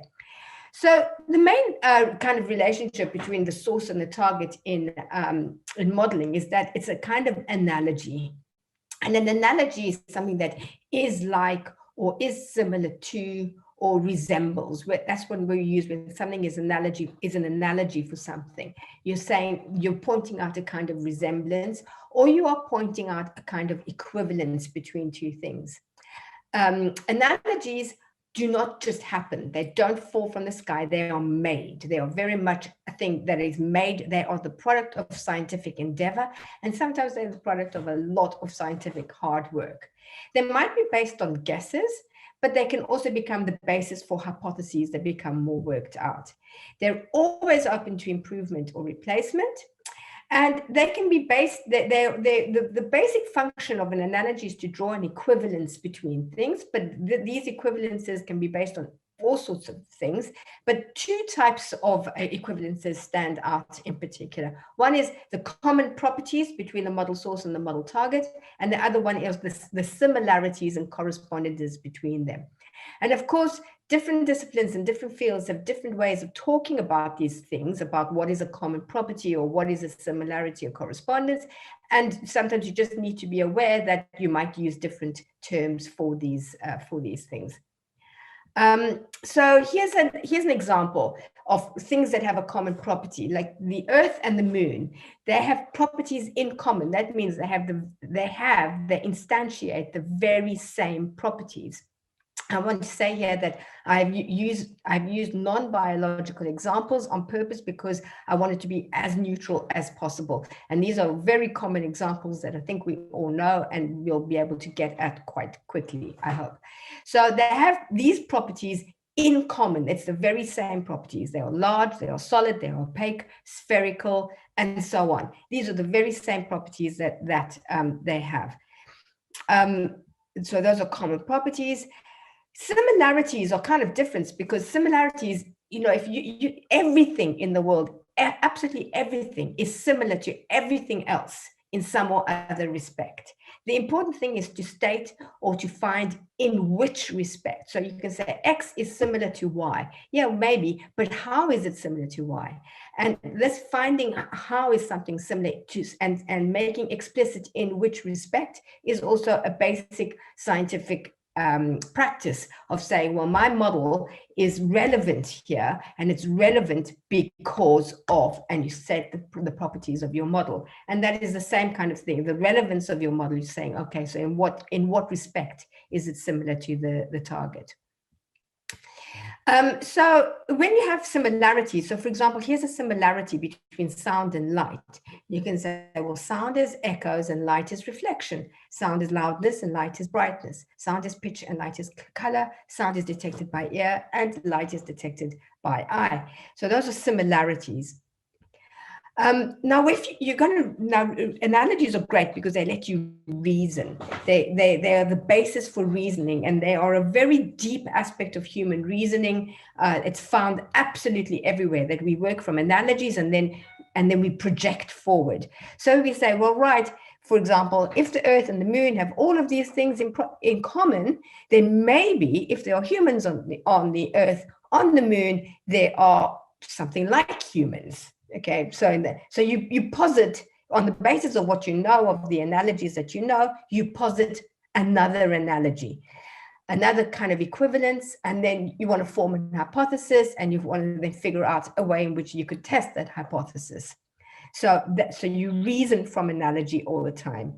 And there are positive and negative analogies. The positive analogies are the things that things have in common, that we know, the things that they share. The negative analogies are the things that they don't share, that are the differences between them. So, for example, because the Earth is larger than the Moon, it is less volcanic than the Moon, and importantly, it has atmosphere, whereas the Moon does not have atmosphere. When you look at your hypothesis, well, are there things like humans on the Moon? Probably not, because of those differences. So the difference between positive and negative analogies are very important. And of course, all the papers all the presentations that I've listened to this morning have had loads of examples of positive and negative analogies as you consider the potential and limitations of the different models that you've discussed. So in this case, for example, the similarities, reasoning from similarities, historically in the history of science, we know that that ether, this substance called ether, was posited because of the similarities between sound and light, because they thought, well, sound is propagated by air, so on analogy, there must be another thing like air that through which light is propagated. And that was the hypothesis upon which they thought about, is there this thing called ether? And that was proposing a new equivalence, and which the history of science shown us was false. The neutral analogies are really the interesting ones, because these are the new potential equivalences. They're the ones where we don't know. They are domain of potential discovery. They allow predictions to be made, new predictions to be made. You use your positive and negative analogies to make new predictions. There are space of uncertainty. When there is uncertainty and question, you try a new equivalence.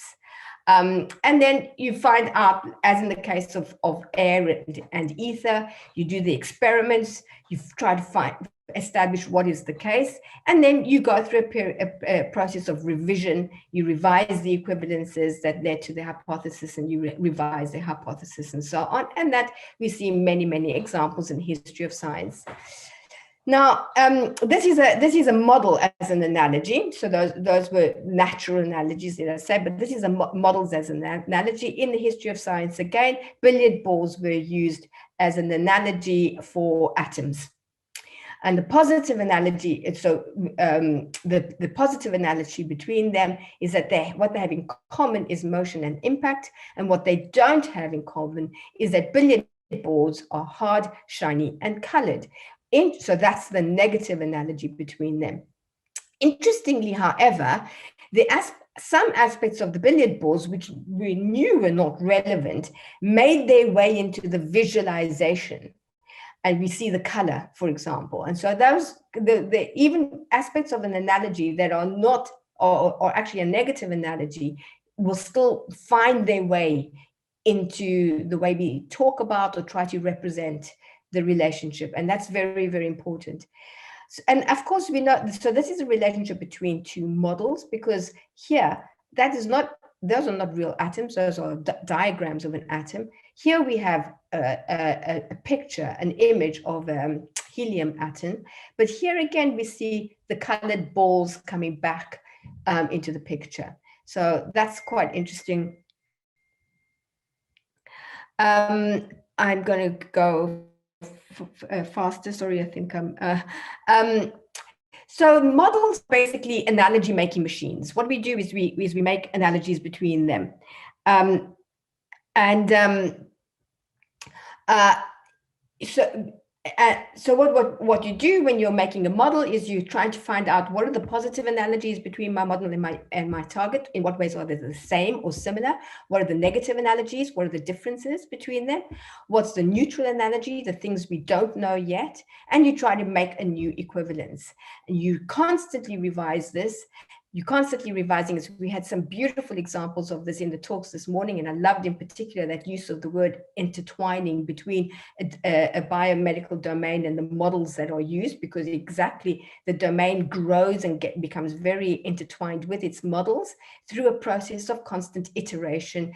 And through this process, you are bridging across to another model through this process.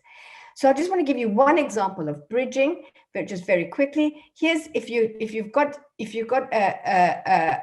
trying to understand something, for example, between an in vitro system and an in vivo system. You're trying to figure out, so how do those models relate to each other? What are they? And you build up a picture of the similarities and differences between them.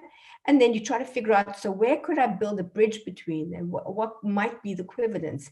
And there's an obvious equivalence being postulated here. We need to figure out what exposure in this format, how does that exposure relate to this form of exposure? So you're building an equivalence between them.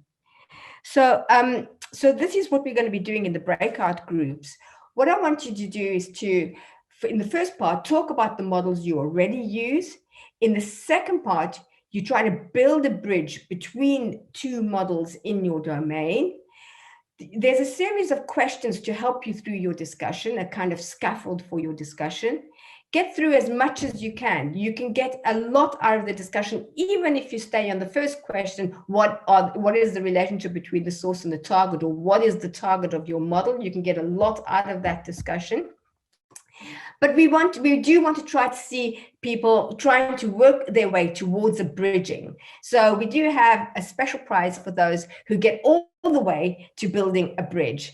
And with those people who get all the way to bridging across two models, we're going to invite you to present your supermodel, let's say your integrated model, your bridged model, to the plenary session, and we will have a certificate to give to those who succeed in this very difficult task.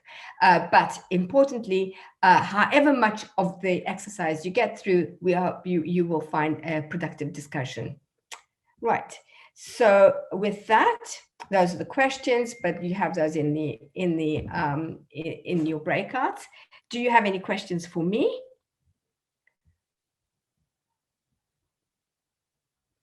I'll stop sharing so I can see questions. Well, welcome back, everybody, from the exercise. I hope that you were able to do, I hope at least that it sparked conversation among you. As I said, no matter where you got up to with it, I hope, you had some interesting discussions. I was kind of between groups myself, and I do have to offer an apology to the kidney group. I was just answering a question that you had for me, and suddenly we were not in the same group. So I am apologizing now to the kidney group, and I hope that it was okay in your group in the end. So maybe we can start out by we're just going to go around the different groups and ask you what your main discussions were about, and ask you whether your discussions got to a point where you considered what it would be to bridge across different models. So, as we do this, I'm not going to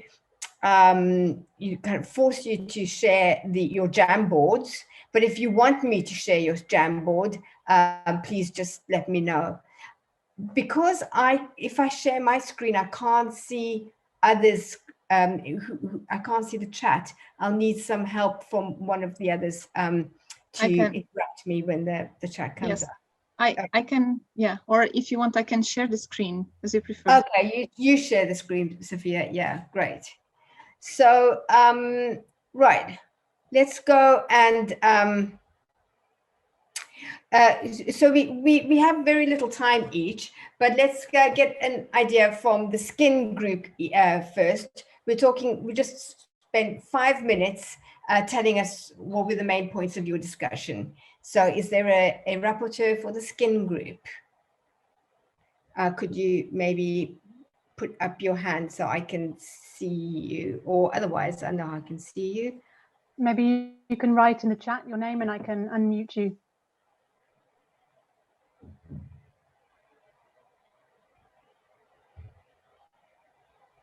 Rapporteur, yeah. And Isabel Barbosa. Okay, great.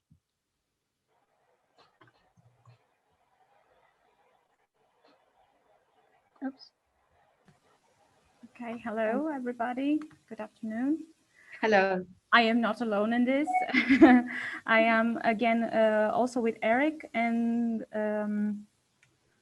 Isabel. Sorry. Okay, so I don't know if I should explain the work alone or I should wait for the colleagues, but mainly we were discussing the models of the France cells. I don't know if you heard about it. It's a glassware with an apical compartment and the basolateral compartment, and we use pig skin to do the interface of the model. And our concerns were to use these models, the France cell, to use the pig skin, and also the PVPA, which is a model that is based on the large unilamellar liposomes that mimics the composition of the stratum corneum of the skin. We wanted to address the skin permeation of compounds of interest through these membranes, these barriers. Anna, sorry. Yes. If you want me, I can share your slides if it makes it easier for you to report back. As Anna Maria was saying. I am using the backup file that we were answering together. Okay. So it's not a problem. I can use my own. Thank you. And we wanted to the big question is to address the skin permeation of compounds in this case, and we have the positive factors of these models is that pig skin is very similar to its human counterpart, and the lipid composition of the other model, the PVPA model, is similar to the one that is presented in human skin in terms of ceramides, cholesterol, and so on. However, the negative parts, the negative analogs, is that pig skin is an ex vivo model and does not cover all the questions of skin permeation and all the questions of pharmacokinetics and pharmacodynamics. And also, it's not completely related to human, although it's very similar to it. So it lacks human full correspondence and biorelevance. In the case of the PVPA, that is a liposome barrier layer by layer, and lacks human full correspondence because it's an in vitro representation of this specific layer. Our hypothesis is that could PVPA serve as support model barrier for organoids? That was something that was also discussed among the group. And if we could use this system to study disease formation and progression in the skin. We wanted as positive analogs in case of France cells, we had a high permeation. It mimics the barriers in study. It's more complex because it's a full layer complex of the skin, and it's more similar to human skin, and it's very cheap to obtain pig skin.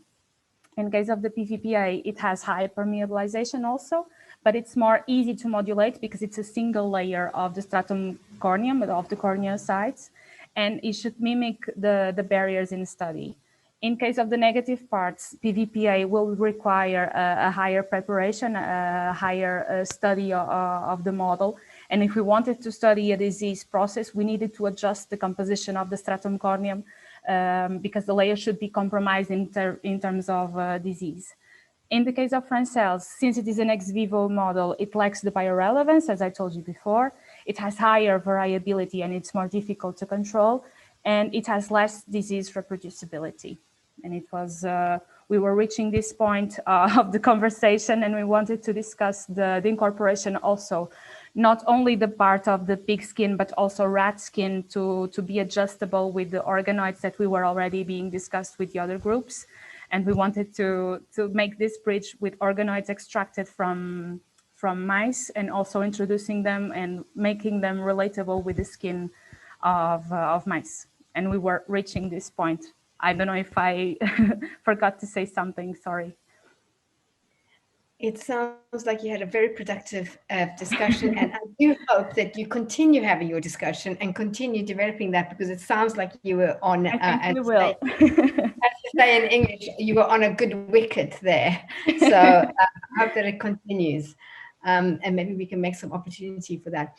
Yeah. Right, so the next group, thank you very much for that. No problem. Thank you very much. The next group is the brain group. Do we have someone for the brain group? Just write your name in chat.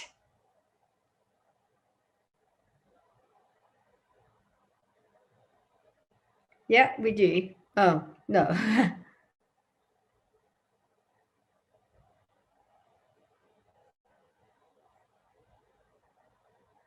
Right. I think we, yes, and Oliveira.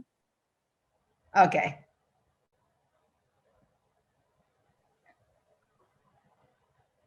And let's find out in advance whether, would you like Sophia to share the slides for you? Yeah, Sophia, if you don't mind, because we may divide our group, because we were two groups, then we got merged, and yeah, we tried to combine two discussions. I can briefly talk about what we discussed more or less about cerebral organoids, so for brain organoids.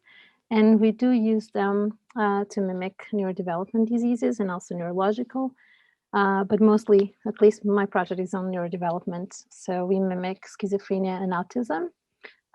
One of the advantages for us is to use iPSCs, induced pluripotent stem cells, from patients. So we don't need to go and change genes or induce different artifacts on the genetic background. So we have the samples from the patients that are in the clinic, and we collect human biopsies, and then from the skin samples, we are able to reprogram the cells and then derive them into the cells we want, and in this case is for the brain cells. We have human tissue, so no need to use animal models. And then we are studying the human disease, so we are not introducing other genetic artifacts in other mouse models or any other rodents. One of the caveats, and at least one of the problems that we are dealing now, it's the lack of blood vessels. So sometimes to actually have nutrients and all the tissue getting, let's say, getting the proper nutrients and the proper oxygen, it's a bit of let's say it's a bit of challenging, especially for the middle part of our brain organoids. And yeah, they're like 3 millimeter little white balls that do really resemble a human brain, but again, of course, with all the caveats I've been mentioning. And yeah, and they also lack the maturity of a brain. So like the complex structure, you know, with the hippocampus and with the cortex, with all the layers, like we do see structures very resembling like some of the structures, but not all. For example, the cerebellum is really hard to reproduce. But again, there's always new protocols. And since 2013, that I think is one of the first reports, till now, there's already a lot of different protocols that kind of mimic different structural brain structures as well. And then a neutral analogy is the behavior, right? So we are not really able to study behavior complexity in these models, as you know, as you must think. And of course, we were discussing in the group that also from the mice models or rodent models is also hard for us to have really clear answers from behavior, because certain behaviors are very specific to animals and not to humans. And so yeah, that was at least the part that I contributed. But then, sorry, I think I forgot the name. There was another participant that was talking about organotypic and also mouse brains. Do we have that the other participant who would like to come forward and speak for the next? I think it was Nicolo. Yes. Niccolo Bonacchi. Yes, it was me. I tried not to assume any protagonism, but anyway, because I have to leave very, very soon, so I'll try to be quick. So the other model was the mouse brain in general, generally speaking, as a model of the human brain. And of course, mouse brain and its output, it's the behavior. And in terms of positive analogies, we talked about that they have similar structure. They both possess neocortex. They're both mammals, humans and mice, I mean. They have a similar developmental trajectory, and we have similar sensory organs. The negative analogies are different cell types in mouse models and different gene expression, especially in mouse model when compared to human. There is a lot of other negative analogies, but I'm not sure. We kind of all participated in editing the document.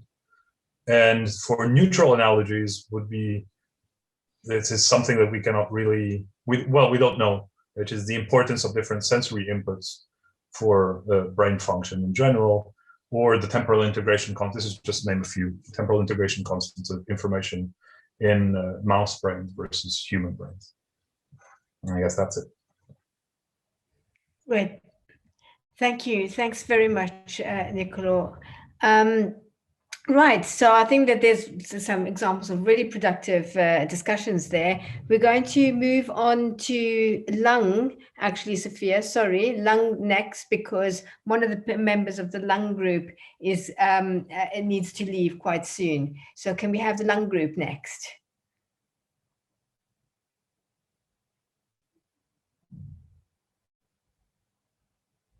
Yes, thanks. I think that we have a rapporteur, a very good rapporteur, Felipe. Felipe, are you ready to show the, okay. Okay, Philippe, please. Okay.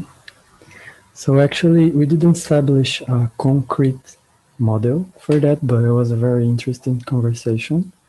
So we saw the need for two different kind of models for inhaled toxicity and respiratory diseases, but not genetic one. So both would have same target. And well, source, as a source, we thought that in vivo and ex vivo biopsies could be reasonable for get the diversity of and the complexity of the system. Some similarities that both carry this exogenous origin and this physiological barrier and some mucous secretion. There's some positive analogies. The cell types, they are quite similar. We really talked about many other negative analogies, but I just could get the specificity of the cells. They are at the same time, they are similar, they are quite different, even it sounds a paradox. Yeah, so I guess the rest it's, well, it's clear down here. I don't know if anyone wants to say anything else, but in general, it was a very nice conversation. We just talked about those aspects. Okay, thanks very much. Are there any other comments from the lung group? It's fantastic to see this array of models that we're getting and all the different discussions around them. Very, very interesting for me at any rate. I think next we're going to the bone and muscle group. And there we are asking Anna Olsen to report back. And sorry, we were not, I was in that group. And Sophia, we actually or at the end of the document, right at the end, with sticky notes. If you go, in fact, I might have to. Yeah, I cannot find it. I don't see it here. Okay, I'll do it. Can you not? Okay. In fact, Anna might be able to do it without, but let me share. Yeah, I think you. Yeah, sorry, you I'm can on an iPad and I don't know how to do sharing here. Okay. Okay. So yeah. So first disclaimer: this is not about bone and muscle. Because it turns out that I don't think that any one of us in the group actually work with bone and muscle cancer research. So this is much more general, with chipping in with experiences from all of us. And when we talked about models, we started with cell cultures and animal models. Then defined genetically modified animal models as a subtype of animal models. And epidemiology also came up as a research approach. And later on in the discussion, companion animal cancers, which is really a kind of a bridge in a way between epidemiology and animal models. And the animal models are models for the target of mechanisms and molecular mechanisms, especially through genetically modified models, genetically modified animals. Cell cultures as a source would have the target again as much more specifically mechanisms of pathologies of different kinds of bone and muscle cancers, if that is what we were thinking about. Insulin resistance is another example of what a cell culture can be a model of. Epidemiology has as a target a population, and here's where the companion animal cancers came in, which are naturally occurring cancers and are interesting as for the human populations. But they're also interesting from the veterinary perspective in the interest of finding treatments for these cancers in companion animals.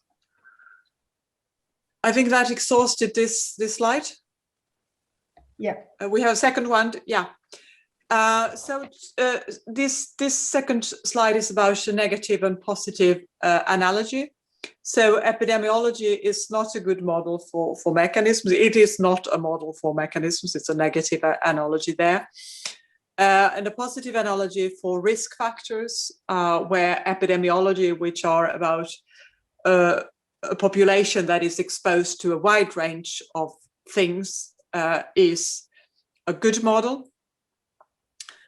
In contrast, cell models and animal models are typically models for experimental research, so they don't capture the wide range of risk factors because they will only be exposed to what the researcher has decided to expose them to, plus those things that the researcher cannot control despite wanting to do so.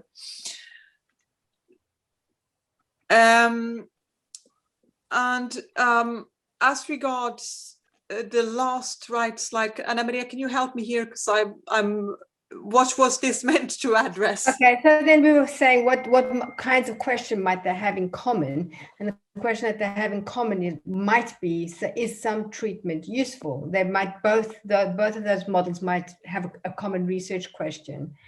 And should I carry on? Yeah, no, and I think I can do that. And then we talked about what problems there are in linking between the different, and the one that came up is that concentrations or rather a way for this research to work well across the different models is concentrations of the active substance need to be comparable, and often they are not. And the same is true for exposure time. They are very much related because it has to do with how you expose the model to the thing you're interested in. And then we talked about how this could be improved, and came up with agile collaborations between teams with members that use different models in order to achieve greater consistency in how the models are used for things like concentrations and exposure time. We also discussed guidelines as a way of doing this, and reflected on how guidelines take a long time, and they don't, there has to be some consensus, and it's a process that takes several years, and it doesn't keep up sometimes with a rapid development of research. Thank you very much, Anna. That was a very good summation of the discussion. Right, so the next ones that we are going to, I think, is blood.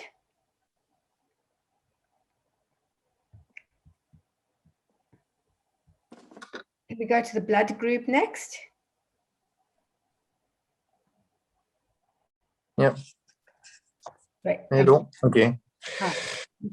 Yeah. Yeah. This exercise was a bit challenging. First, because we realized that none of us were actually working right now with any models, so we had to improvise a bit, and the decision was made for me to go through my past experience in basic research and talk about the models that I've used. And secondly, then when we were just about to start building our slides, my connection failed and my laptop could not connect anymore, so I could not make any slides. I don't know if my colleagues in the group have made something. Otherwise, I can try my best to go through, orally what we discussed. So the two different models that we discussed about was the relationship between the in vitro model for cardiovascular disease, and so in this case the source, the overall aim was to study cardiovascular pathophysiology, with source being cardiac fibroblasts and myofibroblasts from mice, and the target being the mouse. Now, some positive points that we looked into when comparing the in vitro model to the in vivo, the mouse model, were similarities in gene expression and protein synthesis, and also some very basic biochemical pathways that we know that are activated in both cases. On the other hand, there were many negative points that were actually identified. For example, the environment of when you're trying to compare like a 2D culture of myofibroblasts to what is going on in a murine myocardium, where you have like all sorts of cell types interconnected to each other. It's something very, very difficult to compare.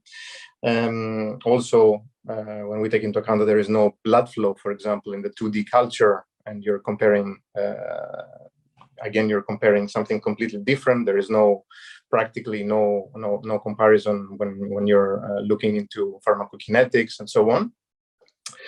And also, the 0.5 about the neutral ones was quite also very, very challenging for us to get our heads around it. And I actually started thinking about it when I was not connected to anyone, when my laptop's connection failed. And what I could come up with in my mind is one neutral thing. For example, just to give you an example, that the main enzyme, the main protein that we were looking into this project was on AMPK, which is a very, very important enzyme for metabolism. And so the first thing that came into my mind about neutral points is that in essence, we don't really know whether AMPK is doing the same thing in the 2D culture, fibroblast and myofibroblast, in comparison to what is doing in the mouse myocardium. So for me, this was already an uncertainty that, okay, we're studying X, Y, Z, but does it actually make any sense to compare it?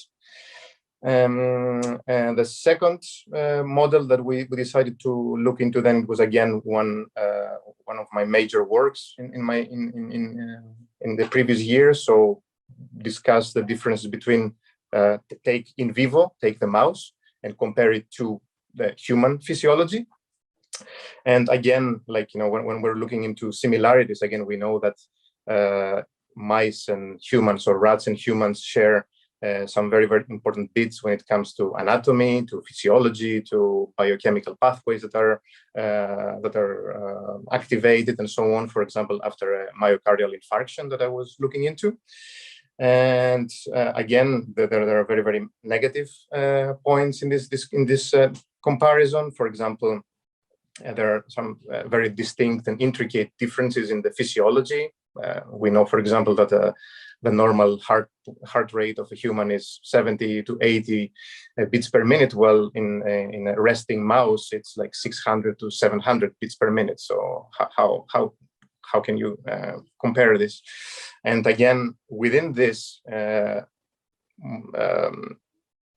modalities that you use in a model to study, for example, echocardiography, are again, you're introducing another factor in the equation, because when you want to study echocardiographically a mouse, you have to sedate it. You cannot. Well, I know some people that try to perform echocardiography with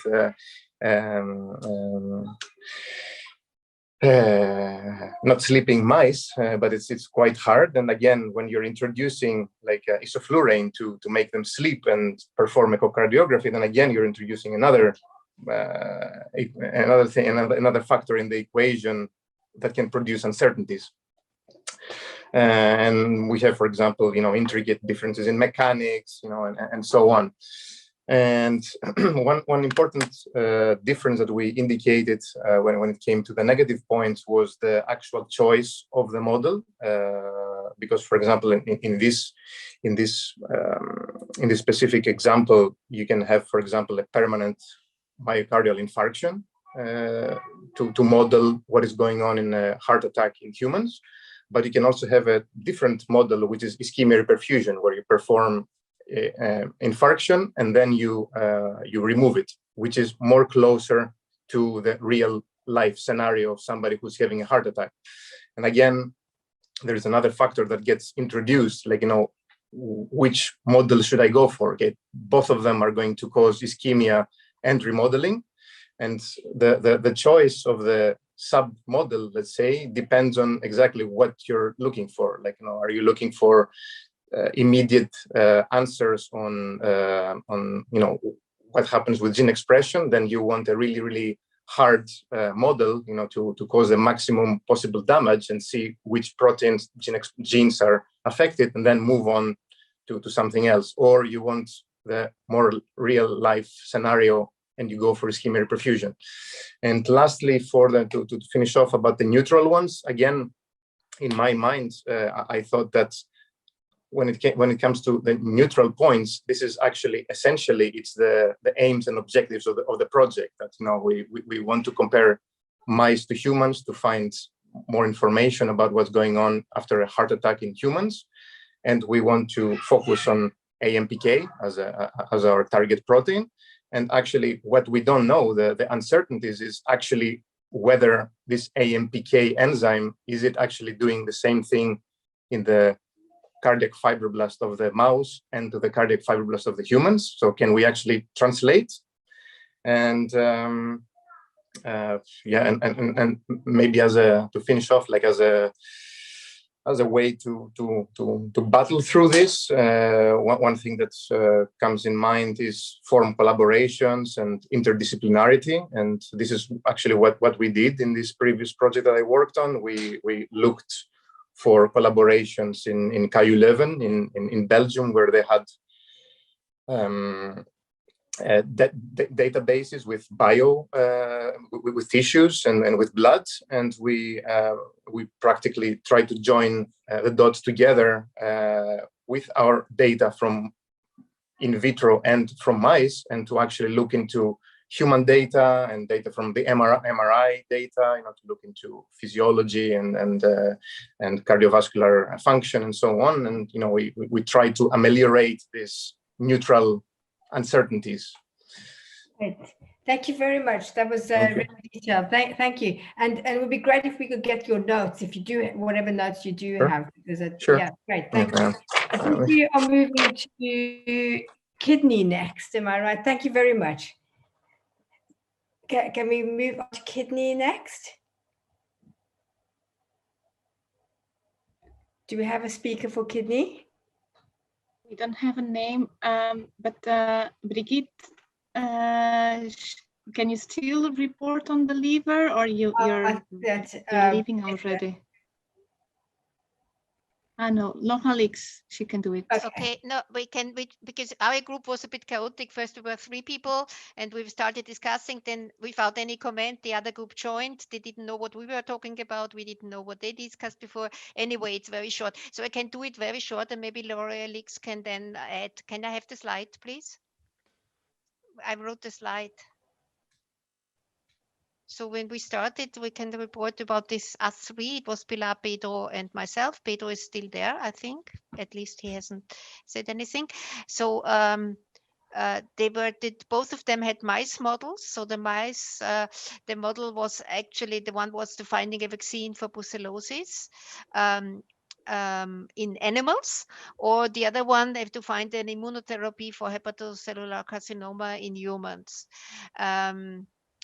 This was this first group, so it's the A group.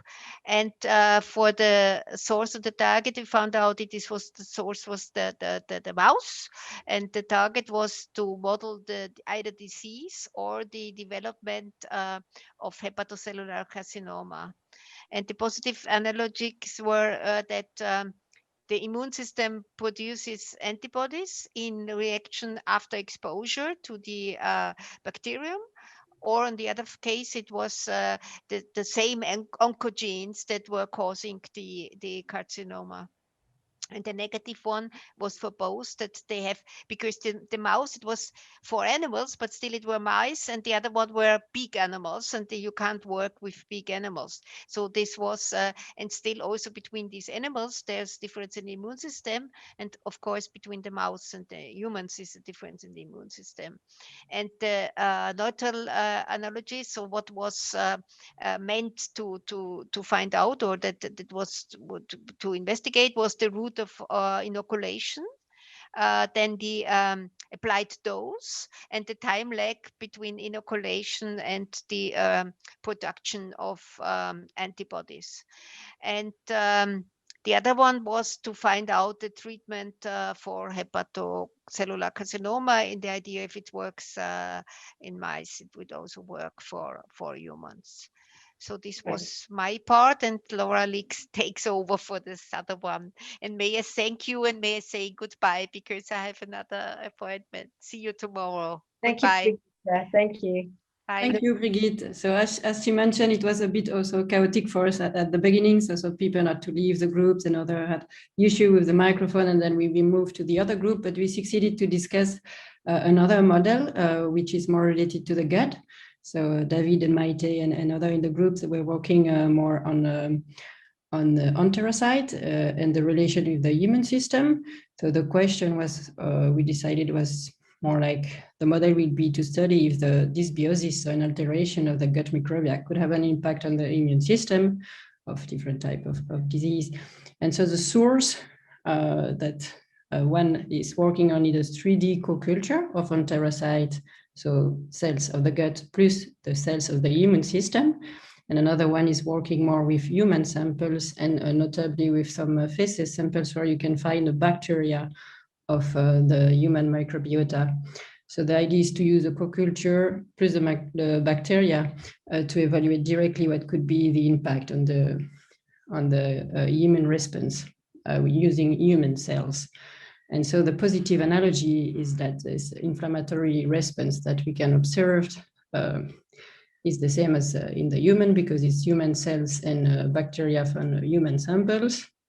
The negative analogy is that maybe the type of bacteria in the balance will not be the same in vitro than what you have in vivo, because some bacteria are also sensitive to hypoxia, or there could be an imbalance. And then the neutral analogy, what we understood is that then for the moment, we don't have this type of model, so it's hiding a new layer in the system by adding to the cell some bacteria. So that's what we discussed together in our group. I hope I didn't forget anything. Thank you very much, Laura Alex. I think we will move on. These slides will be available to everyone, so we'll be able to revisit things and to recapitulate our memory tomorrow. I think we're going on to kidney next. Thank you. Okay. Do you listen to me? Yes. Can you hear me? Okay. Yes, thank you. So actually, we were the people coming from the fields of diabetes. That's why some of us, we selected glands. And then we realized that we were in the kidney group, and there were people with kidney. So then we tried to find a connection between the two models.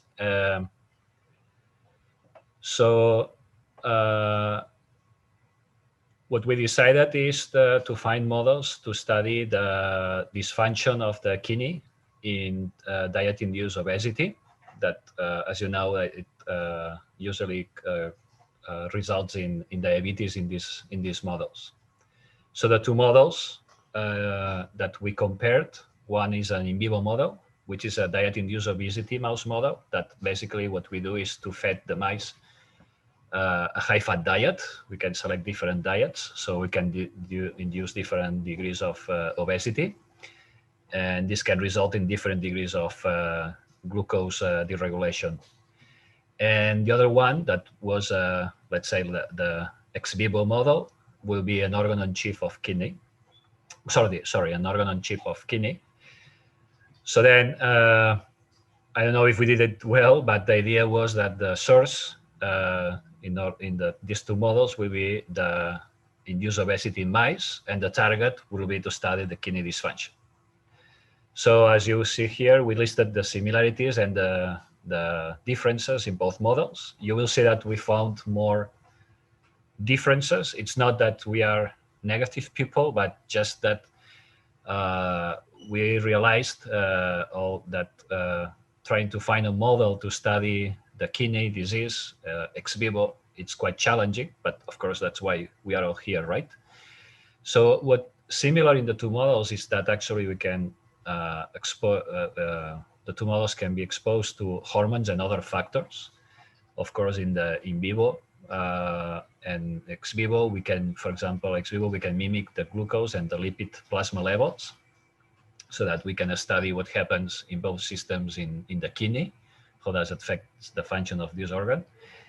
And another similarity is actually that we can create organ-on-chip of kidney that can use cells from the mouse kidneys. Okay, so then that's a similarity. Dissimilar things, of course, the list could be very large. But one of the main challenging things is that when we have in vivo, we have a complete blood components that are irrigating the kidney, while when we are working on organ-on-chip, we are limited to the components that we are giving to the kidney. We have also the morphology difference. It's not a kidney in vivo compared to a kidney on chip, right? Then there are many biochemical factors that can change. That's something very challenging in the field of organ-on-chip. For example, the flow, the blood pressure, which actually could be very challenging to mimic. For example, a high blood pressure that you could find in mice, in obese mice. So that really can be difficult to translate, right, to the organ-on-chip.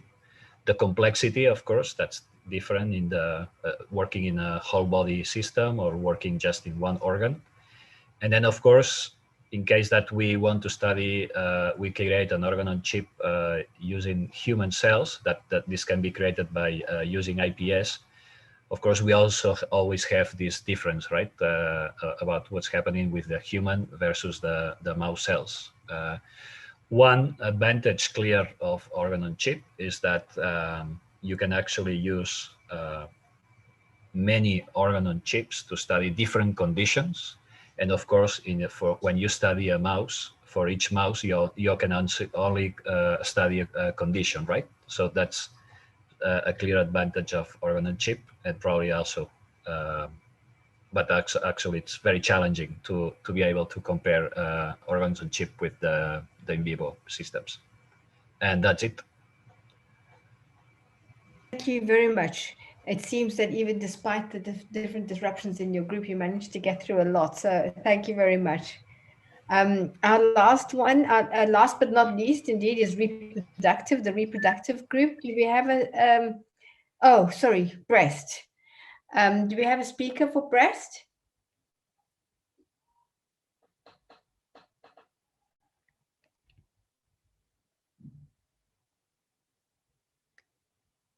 Yes, Andrea Ferreira.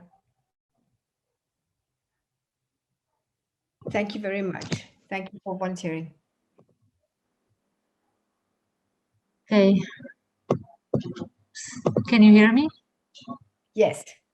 Okay. So actually, we were only 3 people. Then we were only 2. But I think we lost a little bit of time discussing our own our own models, because we were very excited discussing our own models. And then when we started the exercise itself, we had a little very few time left, but we still managed to do some things. So we chose 2 models. One is the one that is more used. Now it's we are transitioning to different times, but since the beginning it's the one that is more used for cancer studies, mainly even in breast. So it's the 2D cell model with cell lines. And we also used more to try to tackle the precision medicine problem, the patient-derived organoids. We wanted to use these models because that's what we do with these models in our works. It was to use for tumor grading and also for migration and proliferation studies.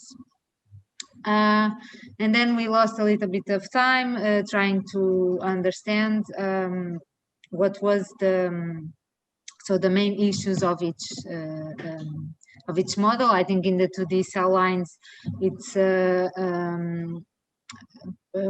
sorry, I forgot to.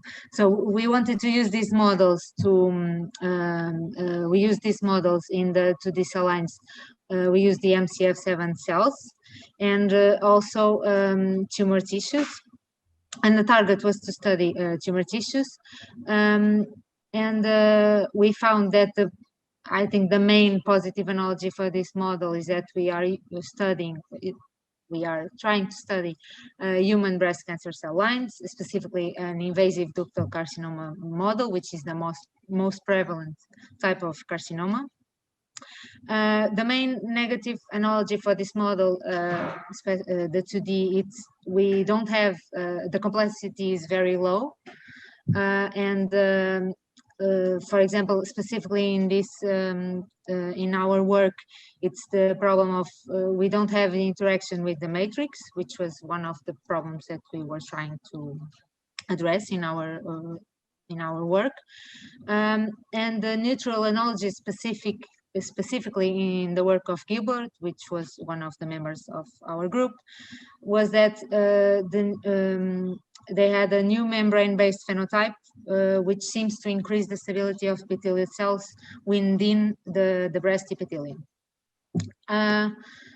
We didn't go much further with the patient-derived organoid model because we, like I said, we were very enthusiastically discussing our own work and our own models. And in the case of Gilbert, from what I understood, he was transitioning from a 2D model to a patient-derived model with patient-derived cells, but we didn't discuss much this part. And in my case, I use more 2D cell lines and also 3D spheroids, which are both based in cell line models, but one recapitulates better the architecture.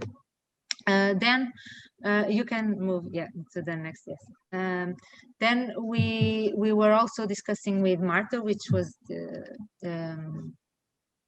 other person in our group, that she uses CAM as a model, CAM assays, in which she can use both of the models that we discussed, so both 2D cells and also patient-derived cells in CAM, in order to provide the necessary environment to address complex features and different features, such as the induced angiogenesis in tumors, also cancer cell invasion and metastasization. So I guess this was what we discussed. We also discussed very much that it's true that we should have more sophisticated or more complex models, but also it really depends on our research, because at least in my case, I think that I need to start in a more simple model, such as the 2D. Then my goal is to move to a 3D model, and then a more personalized medicine model like patient-derived organoids or something like that. But yeah, thank you for the opportunity of this discussion. Yeah. Thank you very much, Andrea. That was a very interesting discussion. Thank you. And I'm not saying a lot in between, because in order to save time, we've got one more group, reproductive. And do we have a speaker for reproductive? Thank you, all of you, for sharing your discussions with us. This has been really interesting. Reproductive, do we have a spokesperson? I don't think so, because we asked and no one really replied. And there was a name, but the person I think already left. Okay. Well, maybe we'll ask tomorrow to see whether they would like to talk. So thank you all. This has been a lot to take on board. Of course, we've jumped around from very, very different kinds of models. We've taken in almost, feels like the whole the vast area of biomedicine, with looking at all of this vast array of models. It's been very, very interesting. And our homework will be to go back over everything that you've said and share the notes that you are that you will share with us, and think about ways in which we can bring all of that together into a synthesis that hopefully will make some sense, and to hand out our certificates. So thank you everybody for having participated in the activity. We do hope that you found it useful, even if you didn't get to build your super bridge, but that maybe there are some budding collaborations here in the making in doing these activities. So thank you. Yes, yeah. Thank you, Ana Maria, and thank you all for your efforts, and some with some contingencies, but still you put a lot of work on this exercise, and thank you so much. I would like also to thank all the speakers for their inputs this day. I think it was very informative. We've been able to bridge between research areas, between methods, models, and even philosophy, which is great. Tomorrow, I hope to meet you in the same Zoom link, and we'll have a very nice cartoon to present you just for the beginning of it. So stay tuned, and we looking forward to meet you tomorrow.